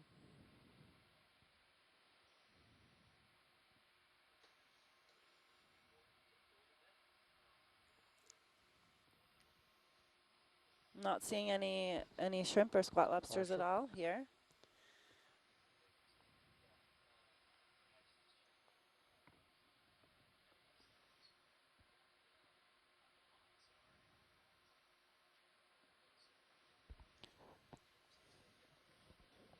Okay, that's good, pilot. Thank you. All right, when you're ready, video. Pulling out. And we're going to do a video change out here. Copy that. Pilot sees a small patch of white staining up ahead. Okay, great. Andrea, did you see Sandra's comment about taking nav fixes on the edges of these transects or tracts? Sure, we can take a DVL fix right now. Can we get a DVL drop? Drop a target. And we have some white sediment staining. Might want to confer with the scientists about what they want that called. Yeah, science, what would you like that target named? Science, this is Nav. Go ahead. What would you like to name that last target?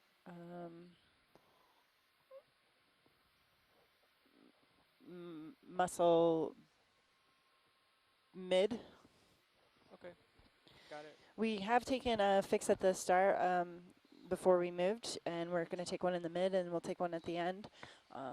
So those DVL fixes will be here, and we'll also have the nav data too that can always be referred back to the entire track. Yeah, whatever it is in your sonar actually has a shadow. Yeah, I think that's what we're looking at. Picking something up in our sonar. Possibly because it's on your level. Oops. Yeah, it's a good shadow to it. Alright, I gotta come up a bit.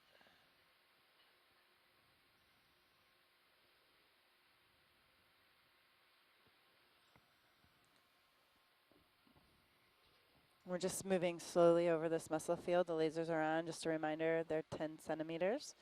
Depth is 1426. Local time is 1224. How are we doing on zooms?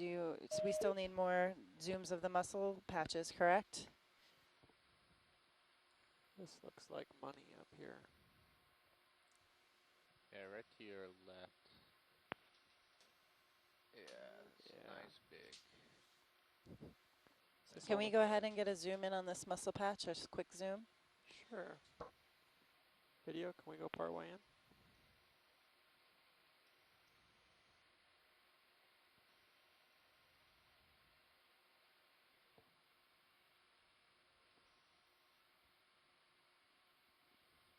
Okay, that's part way in zoom. We can go all the way in too. Yeah, you can push it a little more, video.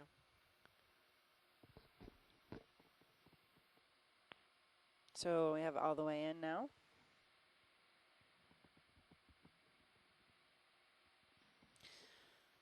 Can we pan down? Yep.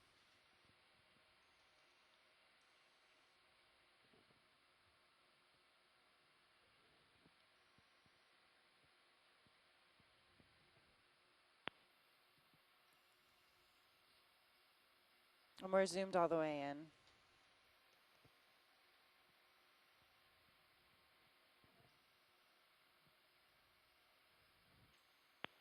Seeing mostly live mussels here, although there are a few shell fragments. Okay, that's good. Thanks, pilot. All right, come wide, video. Let's see what the main event looks like here. Okay, we're coming up. A lot of bacterial. This looks like a fairly large mussel bed here. Sorry, Andrea, my phone dropped out. There was a bubble observed to the right, just as we were approaching this area right here. Okay, can you pan right, pilot? Amanda, Yeah. if you're still online, I haven't seen it yet, so if you're picking it up, let me know. They say there was a bubble here. EX, this is Hui, just checking comms. Yeah, you sound good, Hui. Great, thank you.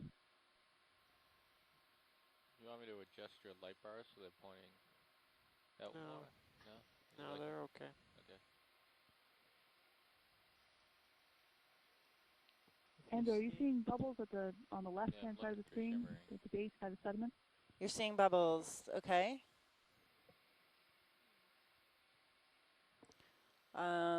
Not seeing them. Pilots, do you see bubbles? No, did they have anywhere they thought they saw them? Part of the screen or next to a certain clump of mussels? Or? Is it in the screen now or to the left or right? Sorry, pilot. It's on the left-hand side of the screen by the microbial mat up there in the distance. From here it looks like small streams of bubbles. By the bacterial mat, the white patch, pilot, towards the left. Yeah, keep panning. So in front of the bacterial mat. In front. Straight ahead from where you are right now. Okay, straight ahead.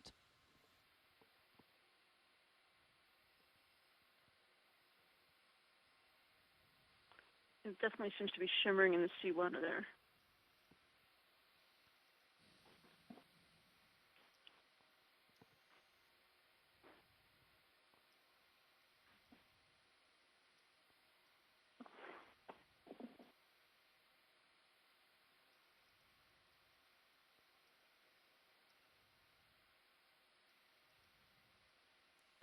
Certainly looks like there ought to be something here, but I don't see anything. I mean, I don't see any bubbles. Do you guys see bubbles here? We're not seeing it. Can you zoom in where your lasers are?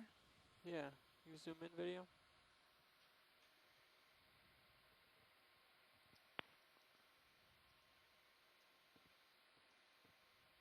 Hold there.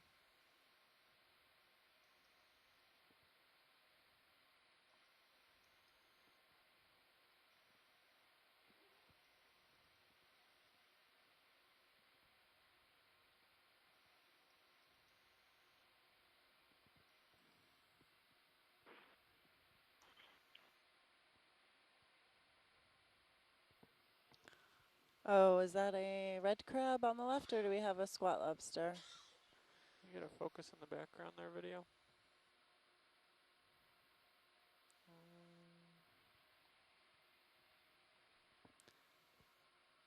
Looks like two red crabs, one behind the other. There's two back there. Yeah.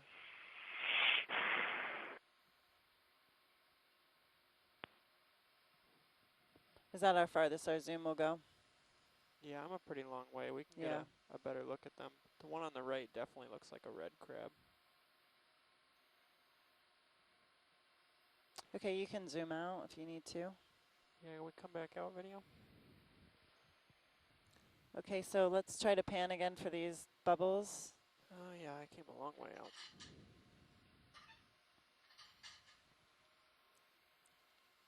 You restart CNET, Josh? Roger. Okay, ship to shore. Haven't seen bubbles here. Did we miss them, Taylor? Yeah, the ones I was seeing where it looked like just before you got to the mound here with microbial mat and mussels on it. But as we came closer, I didn't see anything. You couldn't see anything from there, right? Okay.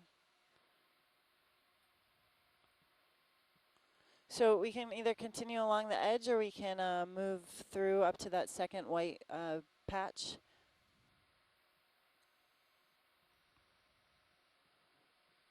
Can we get a zoom on the, it looks like carbonate possibly, on the bottom left of this little mound here? The little outcropping by itself there? Roger. Or, yeah, okay.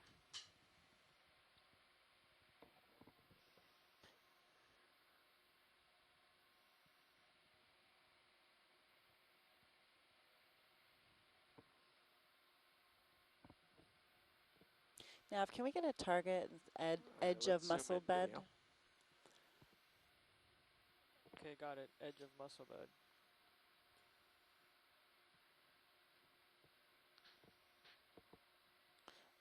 Pan up. There we go.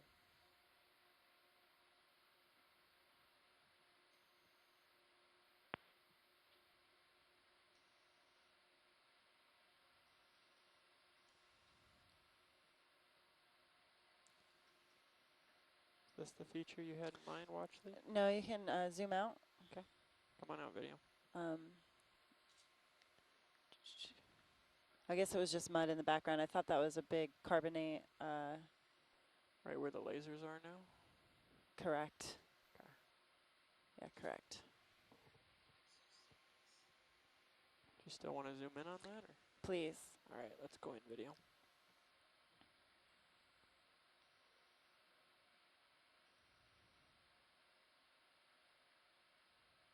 Just sediment. Okay, you can pull out. All right, full wide. Hi, Mimi. So, science on shore. Can we get a zoom on that fish, please? Do you want to continue through this mussel bed or hold there? Or along the edge? That looks like a Gadyrapsaurus, I believe. Some kind of rockling. Go a little tighter. Hi, Andrea. This is Tim. I guess I would suggest running across the mussel bed nice and slowly, and then as we're running across, we can look for features we might want to come back and image. All right, let's let them go. Be it bubbles or carbonates, whatever features people want to see. But the first order done, just run across the thing and see what we're looking at, dealing with. Copy you, Tim. That sounds like a good plan to me. Okay, so we're gonna move slowly through the bed and see, you know, how the size of it, and then we can come back and take images of other features as necessary. So we can just run straight through. Pilot copies.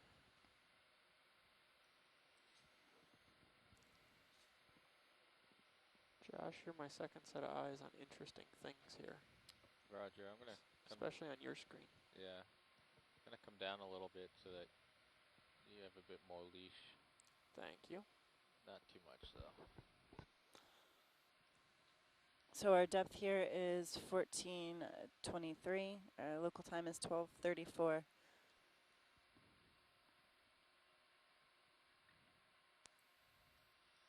We are off the northeastern U.S. coast, surveying the continental slope in an area known as the U.S. Canyons region. We found a large mussel bed community. And this is the first time we're viewing this area on the seafloor in the deep sea. Several red crabs. And we're just following this line here. Lasers are on 10 centimeters. See a lot of the white you're seeing is microbial mats or bacteria, filamentous bacteria. To your left, to your top of your screen. Yeah. We have another Gadyrapsaurus on the right under mussel edge. Might not be able to reach it. There's a lot of sediment staining in the distance here. Pilots, would you like a ship and large microbial mats. Oh. Yeah, let's hold for 1 second so we know what we got. Okay. So do we want to stay in this mussel bed for a while, maybe pan back right and continue in that area before we move on? Staining just keeps going up. Yeah, the staining is pretty extensive here. Yeah, pilot, let's pan around and have a look at the mussel bed. Copy that. Yeah, that sounds good, Andrea.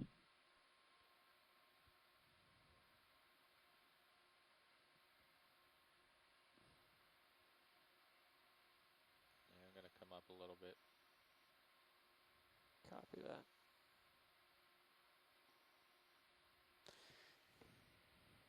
As you come towards me, I'll come up.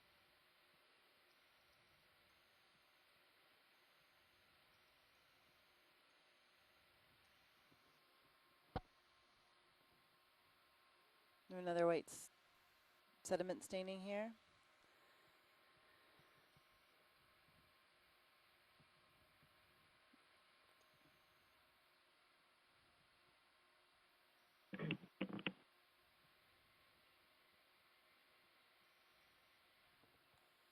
Okay, and we're coming back around now and back to this mussel bed. Getting a good overview of it now. This is Bernie from the Marine Lab. If you could, as you pass back over the bed, stop and get a close-up of the big central mound that looks like it has a lot of the filamentous mat. Directly in the camera right now? In the middle? Yes. Pilot, could we get a close-up yes, again of the white sediment mound? We sure can.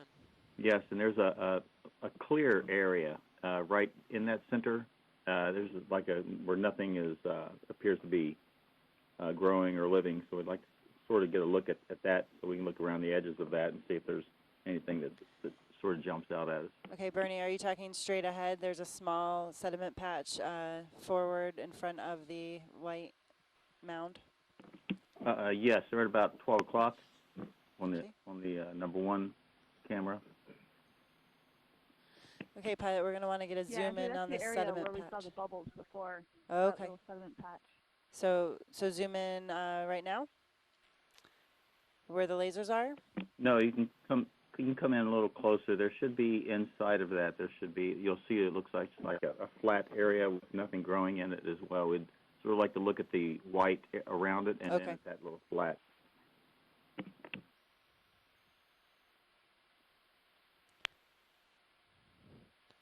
What would you like, Okay, zoom in here. I'm gonna get some more direction. Let's go part way in. From shore, because I'm still not completely positive what looking at here. Well, I'm sure we can sort it out. Yes. Okay, you can see right in the center these like a flat gray, and off to the left there's a flat gray area. Yes, I do. So zoom in on the flat gray areas in the center here. Copy that. I'm going to slide a little to the left to try to open up the picture. All right, you can go in as I'm coming around here, video.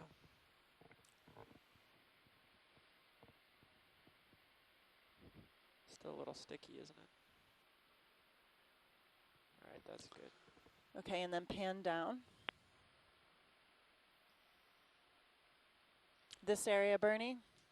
Yeah, the servos aren't as smooth as I'd like. Yes, just there and just down below it and over on the right around this area, and they can, when they get focused, they can pause for a few seconds and then move just a little bit and pause again, and we'll get what we need from that. Okay. Okay, so pause, and then we'll move down, and they're taking a series of images down here, so.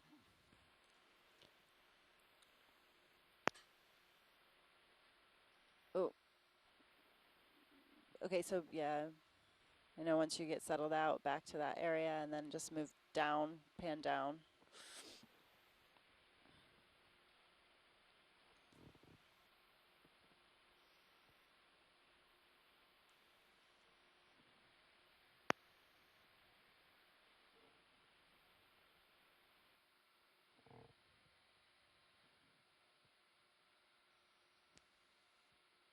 Maybe a shrimp.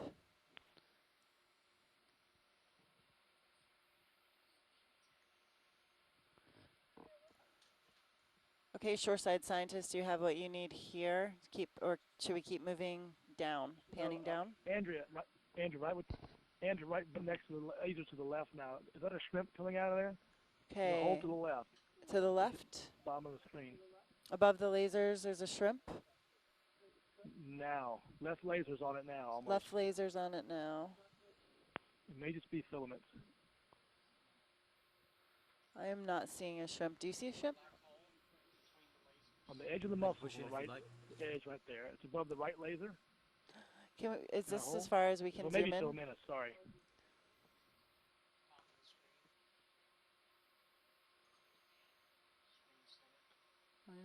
Right. Yeah, I don't see. See it in the hole? Yeah. Oh, there he is. Yes. We're looking. Roland kept saying that. Right. It's in the hole. It's in the black hole. Yes, you're right. There he is. The shrimp.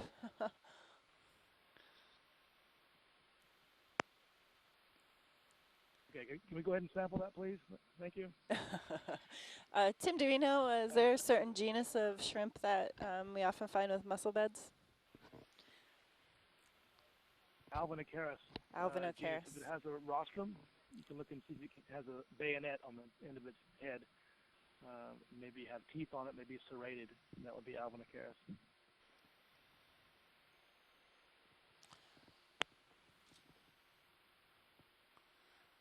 Was that named after the submersible Alvin?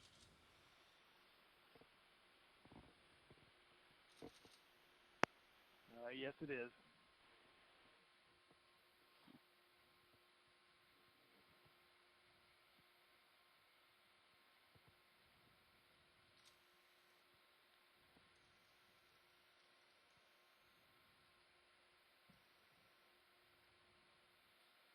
Ah, that's the problem.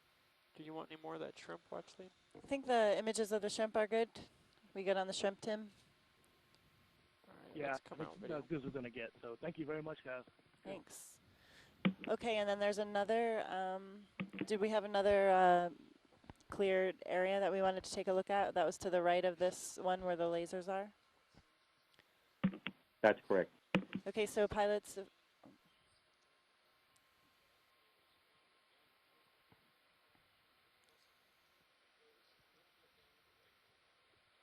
you're floating up towards me. pilot, oh, they're changing out. Yep, we're just doing another change. Back lunch. From lunch, Dave's back from lunch. You were drifting towards me. I see that. Lunch was delicious. Okay, so Dave, we were just imaging. What's in front of us? Yeah, so there's another patch that's to the right. That's you know, Right kind of in a bare patch, right where your lasers are right now. Yeah. Okay. You just passed by, but yep. Yep. Got it. Going there. Also going to position the ROV to give a better view from Sirius here. So not blocking it.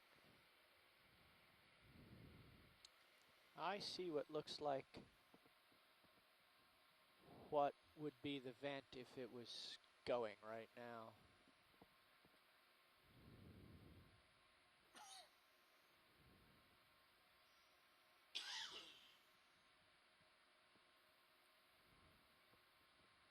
Okay, a little bit of zoom, please, video.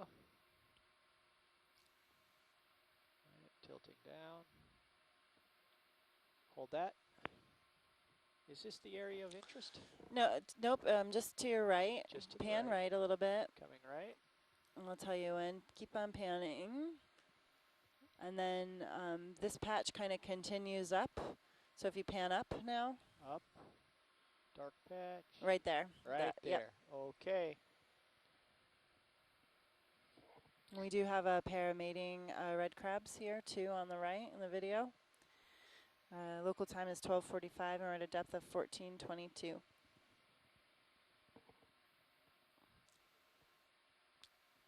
And if we could zoom in tight on that bare patch. Yeah, we're positioning myself a little closer here, so.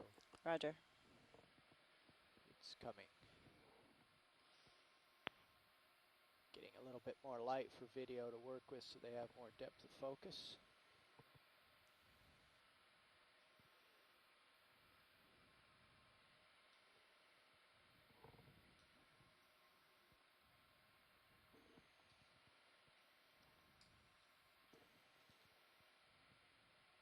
And I'm deploying the parking brake, so just bear with me and things will settle out.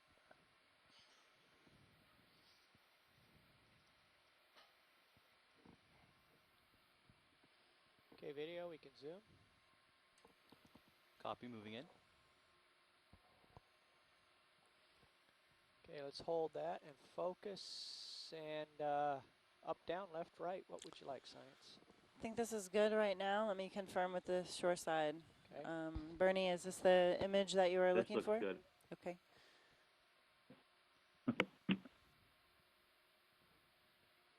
And you can pan just slightly right. Okay.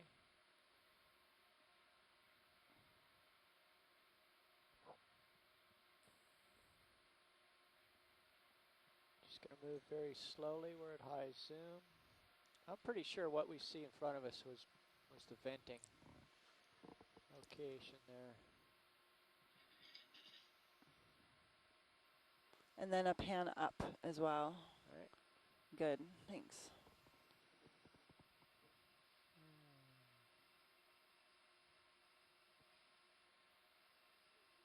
Okay, how's this shore side?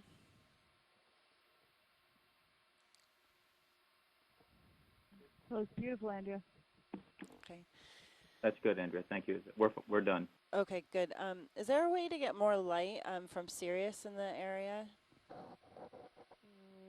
What do you want to see more We want to clearly? see, we're getting a request to see just the bottom a little more clearly, maybe a better view in Sirius. Okay, what that we possible? can do is, Nav, if you could move the Can ship. we move the camera Sure. just a little bit to the right and get these crabs while we're right here? Give me 20 meters 060, please. 06. Got it. And could you pan right a little bit, Dave, on the camera? Sure.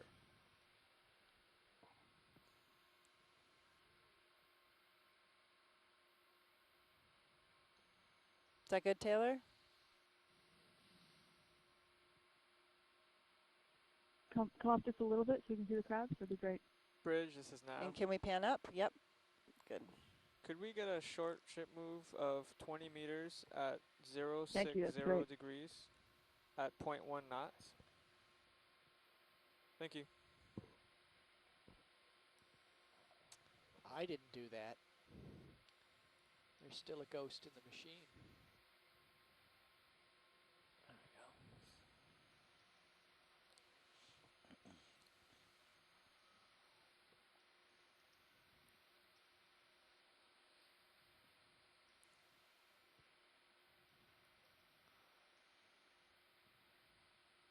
Pilots, this is Nav. I believe the move is now commencing.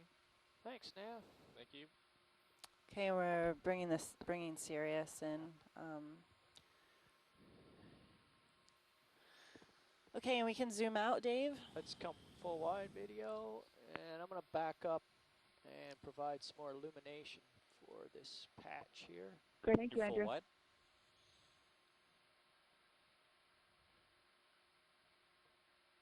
And we're just getting some more illumination here on this patch.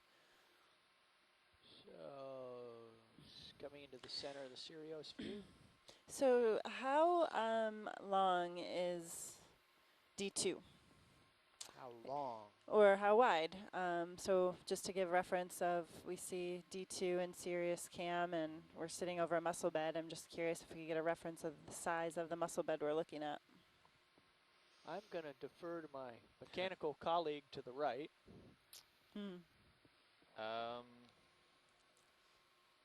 Well, it's about 6 feet wide, so it's approximately 7 feet long. I guess top of the foam pack is what we care about. Yeah. That's the comparison.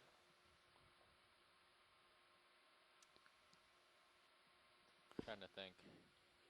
I know the exact numbers. Yeah. So 2 meters long, 2.5. Yeah. We can get you an exact number too.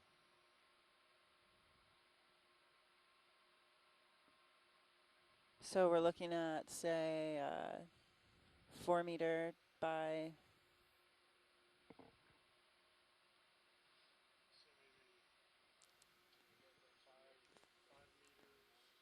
5 by 8 or something like that? 5 by 10? Not that precise. Yeah, I'd say 5 by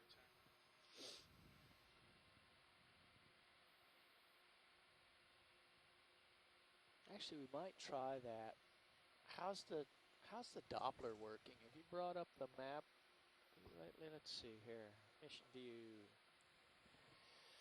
Zoom in. Okay, and what we're trying to do is just move Sirius, get a better view of the seafloor here. Getting some more light.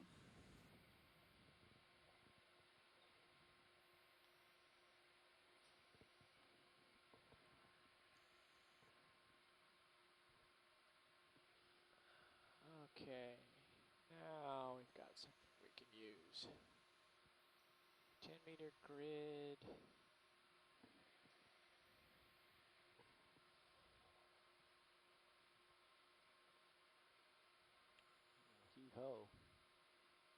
I see your light pool coming.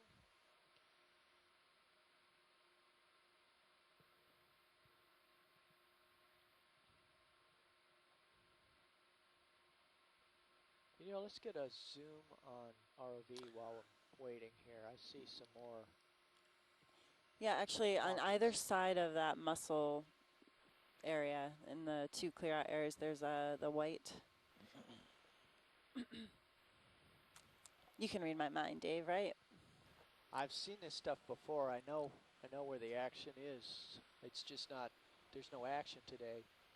If we could zoom, please, Jared. Copy that. Pushing in on the whitish purplish. Yeah, if it's possible, zoom in on one of those white areas really sharply. Okay.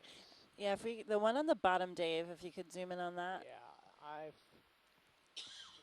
I've seen bubbles come out of those things before, so stand by and get myself a little bit more zoom, please, Jared.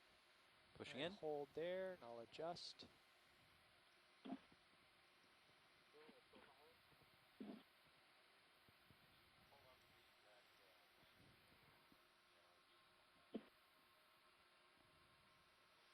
A little more zoom, please. Let's hold that. How's that, Carolyn? And we're just moving the camera. Zoom. Yeah, some more zoom left. Yeah. It's at high zoom we have to let things kind of settling out. Settle out. Otherwise we end up banging around, but it's coming.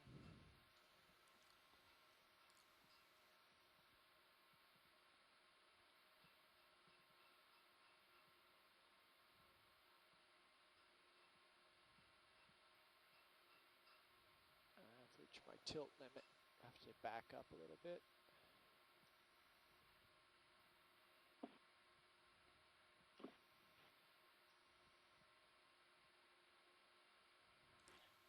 Just kind of getting set up here. Yeah, that'd be great. I guess we're settling, right? Yes, yeah. We're hovering in mid-water, so we have to let the control system get a feel for the forces it has to counteract, and some of those forces are coming down the tether as Sirius heaves up and down. But as we learned down the hill, typically if we need to do high macro work, we'll actually touch bottom with the vehicle to stabilize it completely, but I triggered a landslide in doing that, and I'm not going to do that again. So this it's a bit of a delicate dance up here in the water column. Go ahead, Bridge. Thank you. Pilots, I just got word from the bridge that the ship move is completed. Thank you. Thank you. And it's put us right where we want to be. Sirius's camera is at 48, 49 degrees. Sweet. So if there were bubbles, we'd see them in Sirius. Yeah. Okay, how's this? It's coming, it's coming. Drat. Andrea, don't waste a lot of time. If it's not settling, go ahead and do something else that people need done. Okay. Let's come out just a little bit video. Yeah. Okay. So this is not ship heave. This is just motion of the ROV settling, right?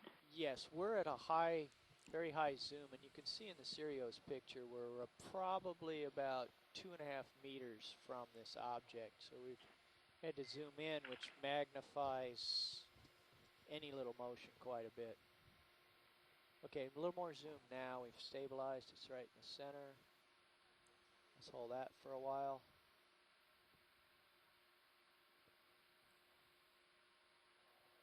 That's good. Okay, great, Dave. Thank you. You're welcome. So we've Thanks for the patience on that. I appreciate it. We aim to please. No problem, Carolyn. Thank you. So before we leave this area, I want to run through, no zooms, just get one wide angle camera view as we move through this mussel bed. And if everybody else is happy with this, we could continue to move on. Okay, video, let's come full wide on ROV, please. That sounds good, Andrew. And are we wide on Sirius as well? So, Dave, is there a way to come back down at Sirius the edge of this mussel bed and then continue to move through it without touching the camera at all? Yes, but do you want... Let me show you the options with angle that we have. If you want to see into the distance, I can look up sort of at the horizon, which helps me figure out which way to go, although I have the Sirius view to help. Or I can get down at an angle. Well, actually,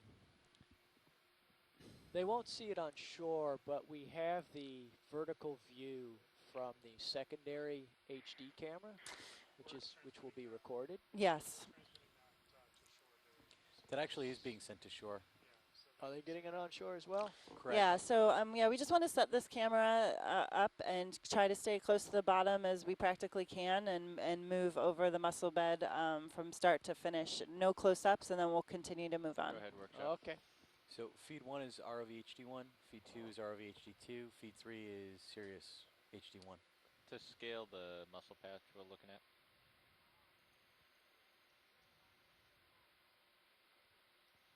Roger, thank you.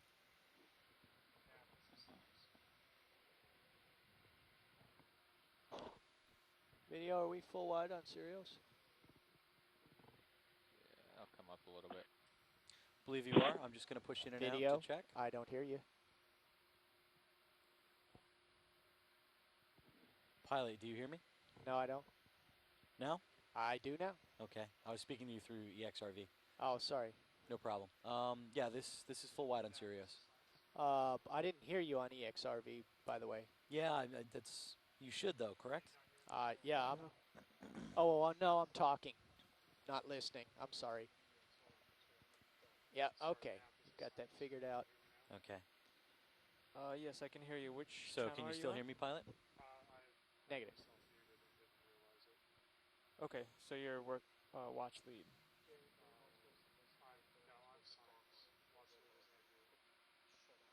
Okay. Copy that. I think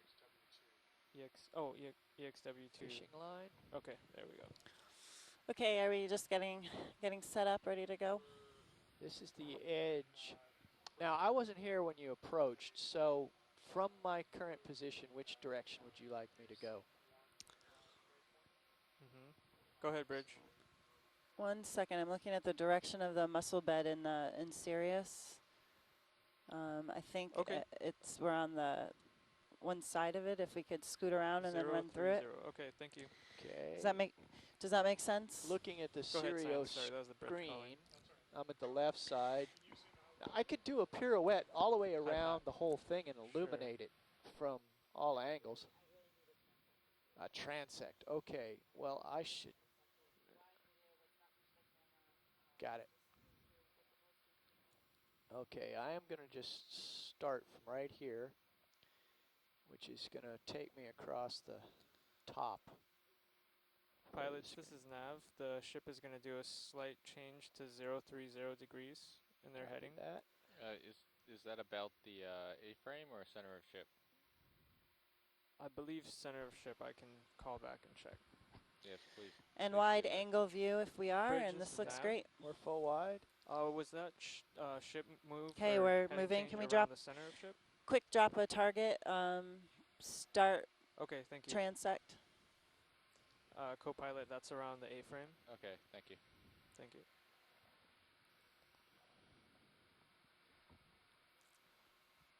Go ahead, Science.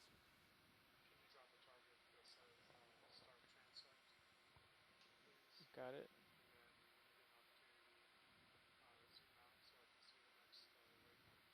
Okay. Okay, we're just moving through, keeping the camera at a certain angle. Do we have an angle estimate on the camera?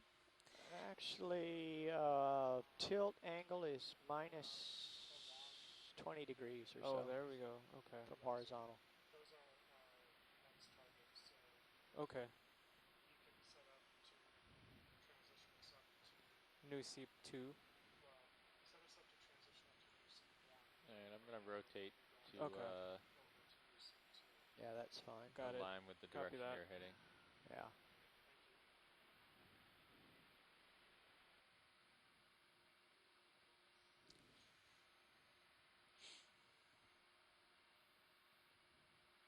you. Okay, and we're coming in on the edge of the mussel bed.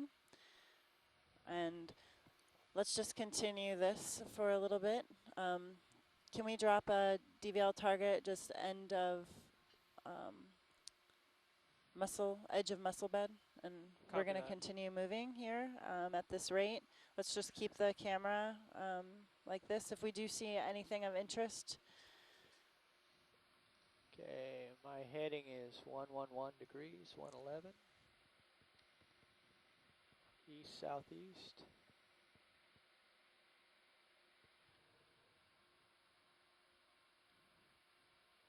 Now this particular line went slightly to the left of the point of maximum concentration from where we started. If you wanted, I could do another parallel line to overlap or just keep going. Pilots, this is Nav. Yeah. The science team would like to advance to new Seep 1. It's okay. Appears to be 20 meters in our current direction. I'm going to go ahead and put in that move if that's okay with you. That's fine with me. 20 meters in what direction? Our current heading, 030. Okay, and we're still gonna wait a second. Yes, the current. Okay, well, we don't care which way the ship's pointing. We need to know which way we will be going. Okay. Because I'm going 110. 110. So the new direction for the move would be. Yeah, I just want to finish this. Northeast. So we're just still keeping the camera at the same angle. It's on wide view. Just for scale, the lasers are 10 centimeters. Depth is 1417 and time is 1304. And we're going over some stained sediment. Looks like a little bit of carbonate here. And we're just going to continue this until maybe the end of these white bacterial mats. And we're going to make a ship move to our next area.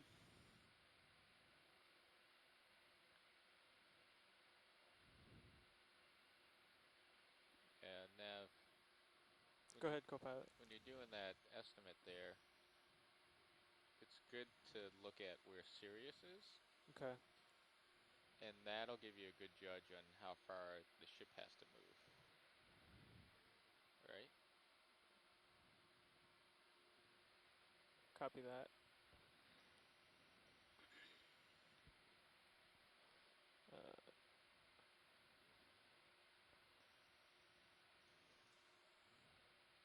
So based on where Sirius is, it looks like a 40-meter move at a heading of 015.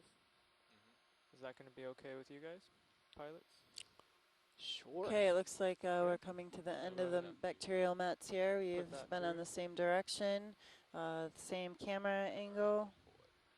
And we've come to the end of our tether Andrew, as what's well. our heading? And we're at the end of the tether. Bridges. But I'm going to rise so we can see what's in the neighborhood here. So hold on just a second before you do that, Dave. Okay. We're at the end of our tether. Bridge, this is Nav. Ended our wide angle transect. Dave suggested coming up and seeing what else we have. How does that sound?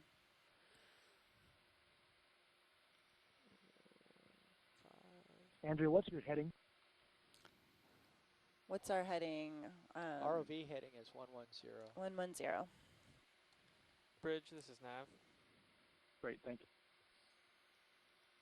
Would anybody mind if we put the quad back on? Hey, could we get a ship move? Starting to tug you. I'm backing up. We'd Yeah, like that to sounds go good. 40 meters, Yeah, I was 40. Can we get the quad at back on video? 015 degrees. Okay, Dave, we can look around, see what else we have, and then we're moving. Is that correct? That's correct. Yep. The ship's already underway. Ship's underway, so we're moving now towards 40 meters to new Seep 1. Drop DVL Tim, target. did you want, you wanted that map up on the, what's transmitted to shore, is that right? I'm heading up the hill. And that will bring your Science, heading what would you like to name No, that's that fine. The last clock target? screen's up now. Just where we are, just drop a target. End of transect and end of bacterial mats. Copy that. Thanks, Nav.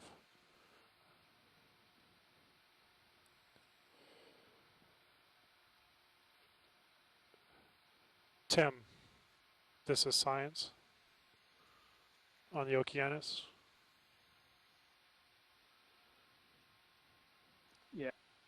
Do you want me to get the map transmitted back to shore so we can have a discussion about what to do? Shark? Is that what you're asking for?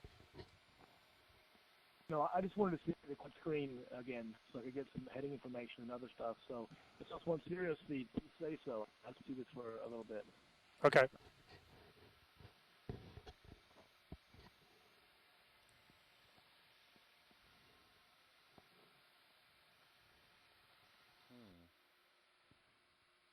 Some more bacterial mats, staining, sediment stains. And can we get a quick zoom on the burrow on the right, more of like the pockmark area, the upper right? Upper right, going there.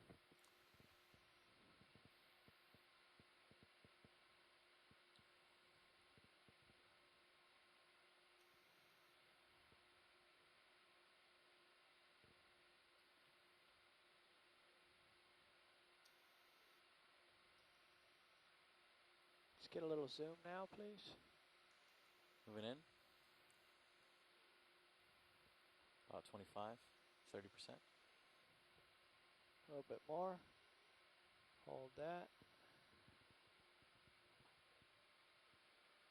8 feet. And more. Forward to aft. Is that the foam path? It's the skids. Okay.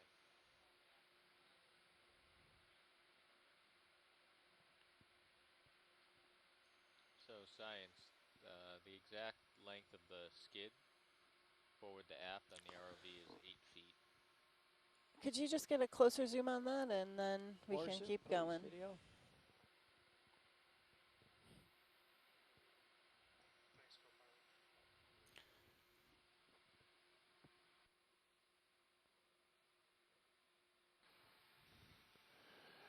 So we just got a measurement from the co-pilot on the ROV D2. The length of the skids are 8 feet for forward to aft. So for those of you that want to use that as a scale. I got to get going and get in front of Sirius before I get pulled away. Yeah, you can do that, pilot.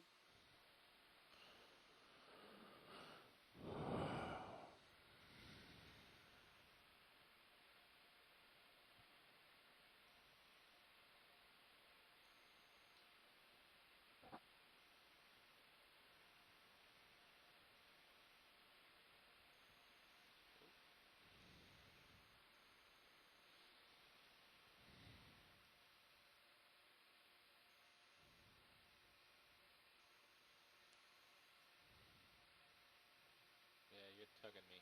Oh, sorry. So if you come to your port. Yeah, lateraling left. Yeah. There you go. Seems to be a little bit of a ridge right here. What this is.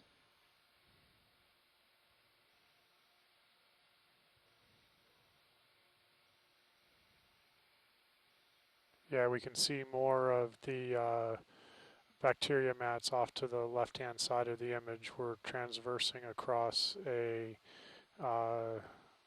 ridge or steeper part of the slope that culminates in a little bit of a ridge, at the bottom of which are the large number of white bacterial mats. This is the mussel bed that we left before. Our transect took us somewhat parallel to this ridge and off in the direction behind us.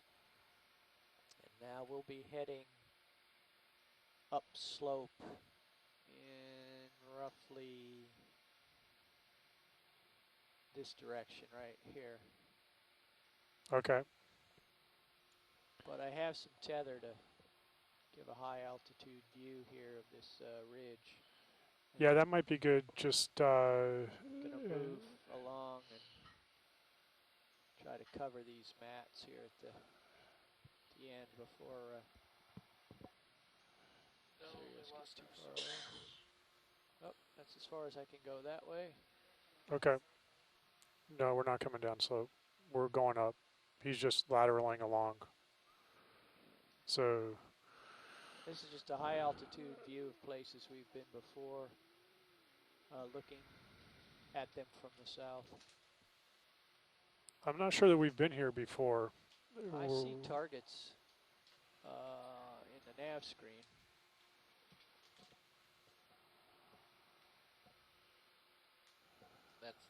That's the target that we're moving towards. That's our new target. Oh. Yeah, so we haven't been here before. I apologize. I thought those No were worries. Well, then I'm already there, and Sirius is catching up. Yeah. So if it's going to be catching up, then maybe lateral over to where you see those bacterial mats, and we can do a little bit of imaging work around those, please. Certainly. Up, bubbles. Yep, lots of bubbles. Okay. So let's see if we can track those. Would you like me to have the ship stop its movement? No. The ship is going right where it needs to go. There we go. Okay. They look like they're coming out of that It's gray interesting. patch. The bubbles are. See it? Yeah, it's you probably can going to be. Pick them up in the water column. You can't pick them up with the bottom in the background. But I'm going to position myself perpendicular, and Sirius will see them on its way in. This is Yeah. source right here. Yeah, if you can go in, set yourself up to image that, and Sirius will come in behind you, and we'll get the combination of those two imaging going at the same time. Probably be good. Video is standing by. So, one crab, Go ahead, large Bridge. number of bacterial mats, but I don't see any mussels yet in 060. any of the views. Let me clear that with my pilots, So- and I'll get right back to you. Pilots, the bridge would like to change their heading to 060. Sure, that's fine. Okay. Bridge, this is nav. And right at the Yep, limit that here. heading change is fine with us.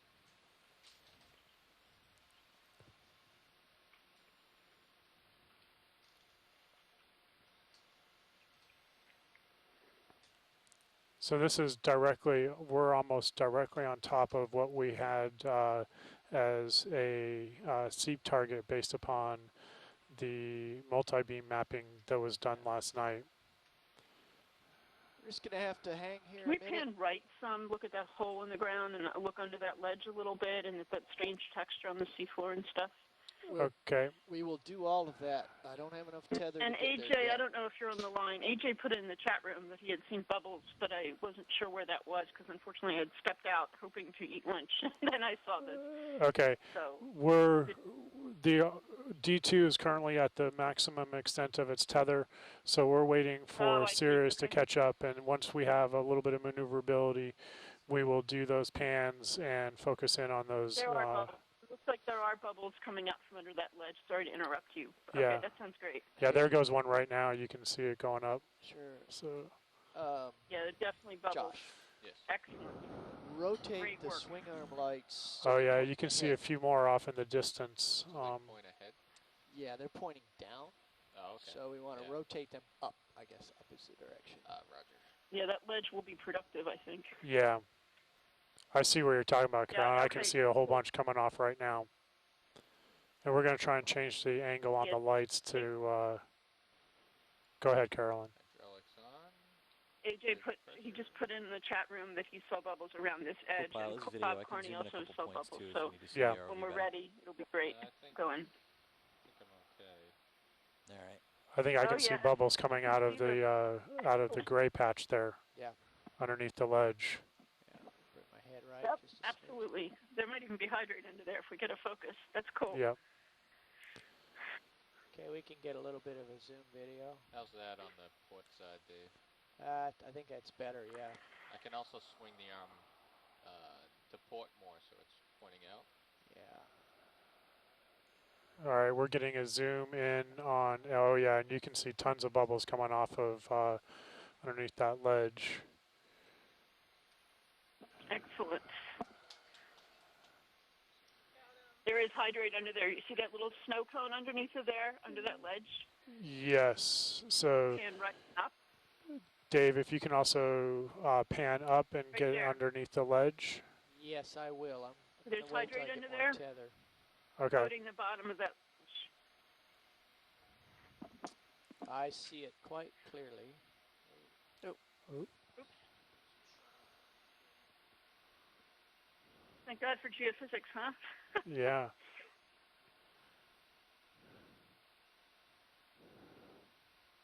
This is excellent. This is really excellent.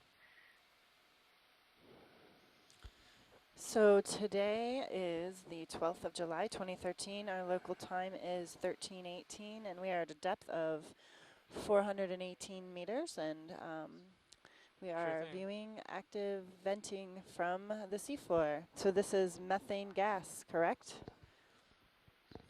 Okay, copy Yep. Would be hard pressed to be anything else, I think, given where we are. So when we're done sitting here for a second, if we could go over and focus on that hydrate under the ledge. Yes. Got it. Let's bring my and do we want to sit here for a minute? Get a view of stereos in, on line 2? We've done a pretty good job sitting here. It's good for us to remain steady. Okay. We can look at rates. Okay, guys, no movement on the camera. If we could zoom to where we were and keep the camera still and zoomed in. Yeah, well, I'm just getting a little closer, getting some more light on the subject. Well, back up on the bubbles, though. We'll get you there. I'm going to go full wide pilot so you can Andrew, adjust. is it possible to get a view of stereos also on feed 2? Taylor, got a lot of feedback. Sirius on feed 2. You got it? Okay. Video, this is science. Go ahead, science. What do you have going out on, or let's do Sirius on transmit 3. 3, if that's good. Yes, thank you. Perfect. Andrew. Taylor, the Sirius view is going out on feed 3. Is that going to work for you?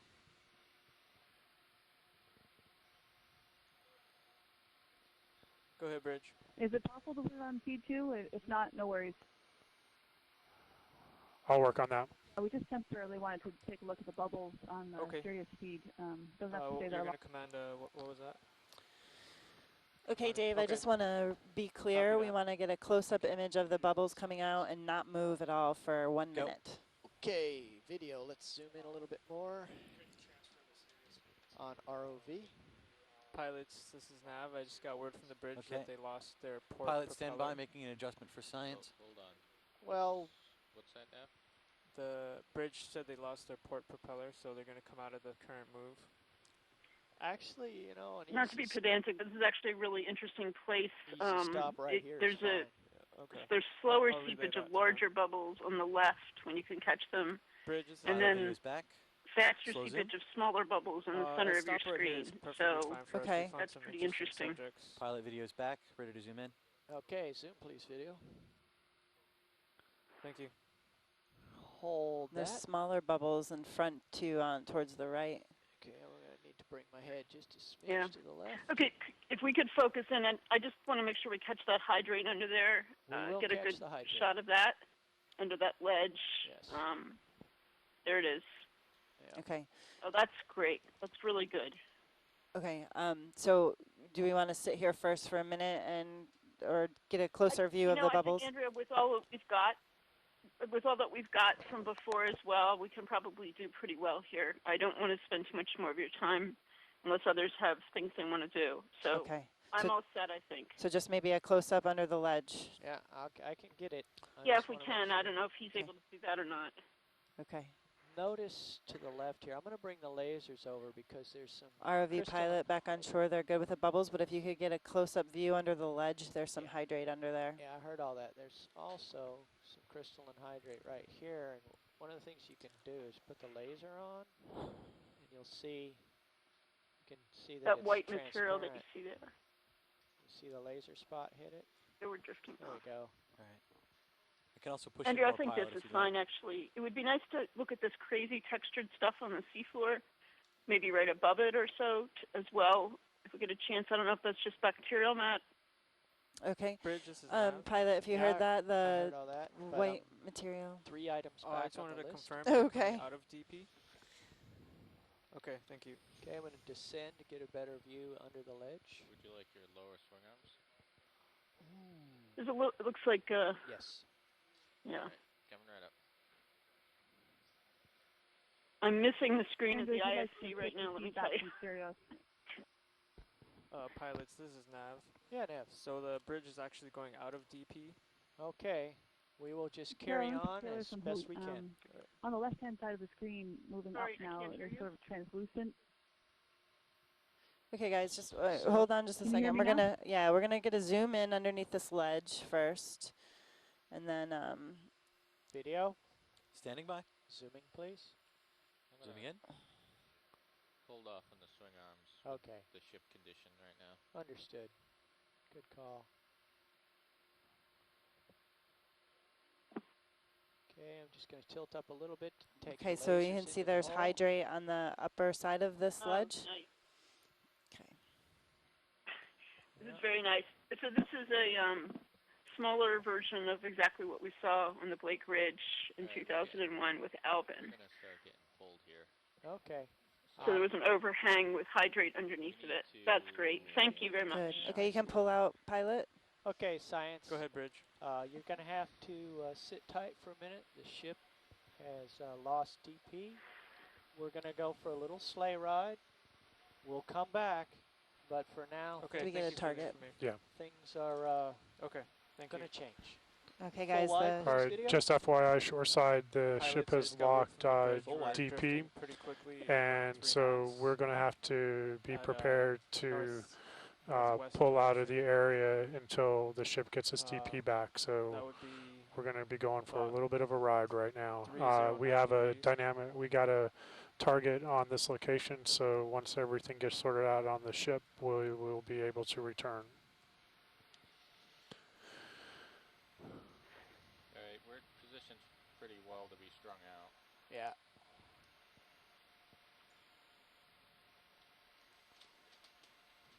So what's before the ship speed right now, Nav? That would be 3 knots. Looks like it'll pull you into deeper water. Did you update everybody's ship's DP? Yes. Let's come off the And just FYI, the ship's moving away at about 3 knots, so we're gonna go for a ride here. It looks like. And I will head south. Okay, guys. West. Time is 13:25. Our depth is 14:15. Today's the 12th of July, and we are off the coast of the northeastern United States along the continental slope. We launched the ROV today at 8:30 in the morning, and we landed bottom at 9:30, and we've been really working this nice Seep area. We detected plumes in the water column from multi-beam data, and we came here to ground truth, and we actually did find chemosynthetic communities, Bathymodiolus mussels. Other fauna included cutthroat eels and red crabs, holosaurs in the beginning of the dive. We've seen a few chimeras, Antimora morid cods, and a few other different types of fishes. And we actually did see one Okeanos shrimp associated with the mussel beds. And what we've done is take close-up images of the mussel patches, and this was for counts, to get accurate counts of certain patches and sizes of the mussels, to get zoomed-in sizes of the mussels as well. And we've been also filming active methane seepage coming out of the seafloor, and as well as hydrates. And finally, we ran a wide-angle transect. We didn't move the camera and kept the camera in a certain angle and moved over the seafloor. So now we're just getting pulled by our ship, and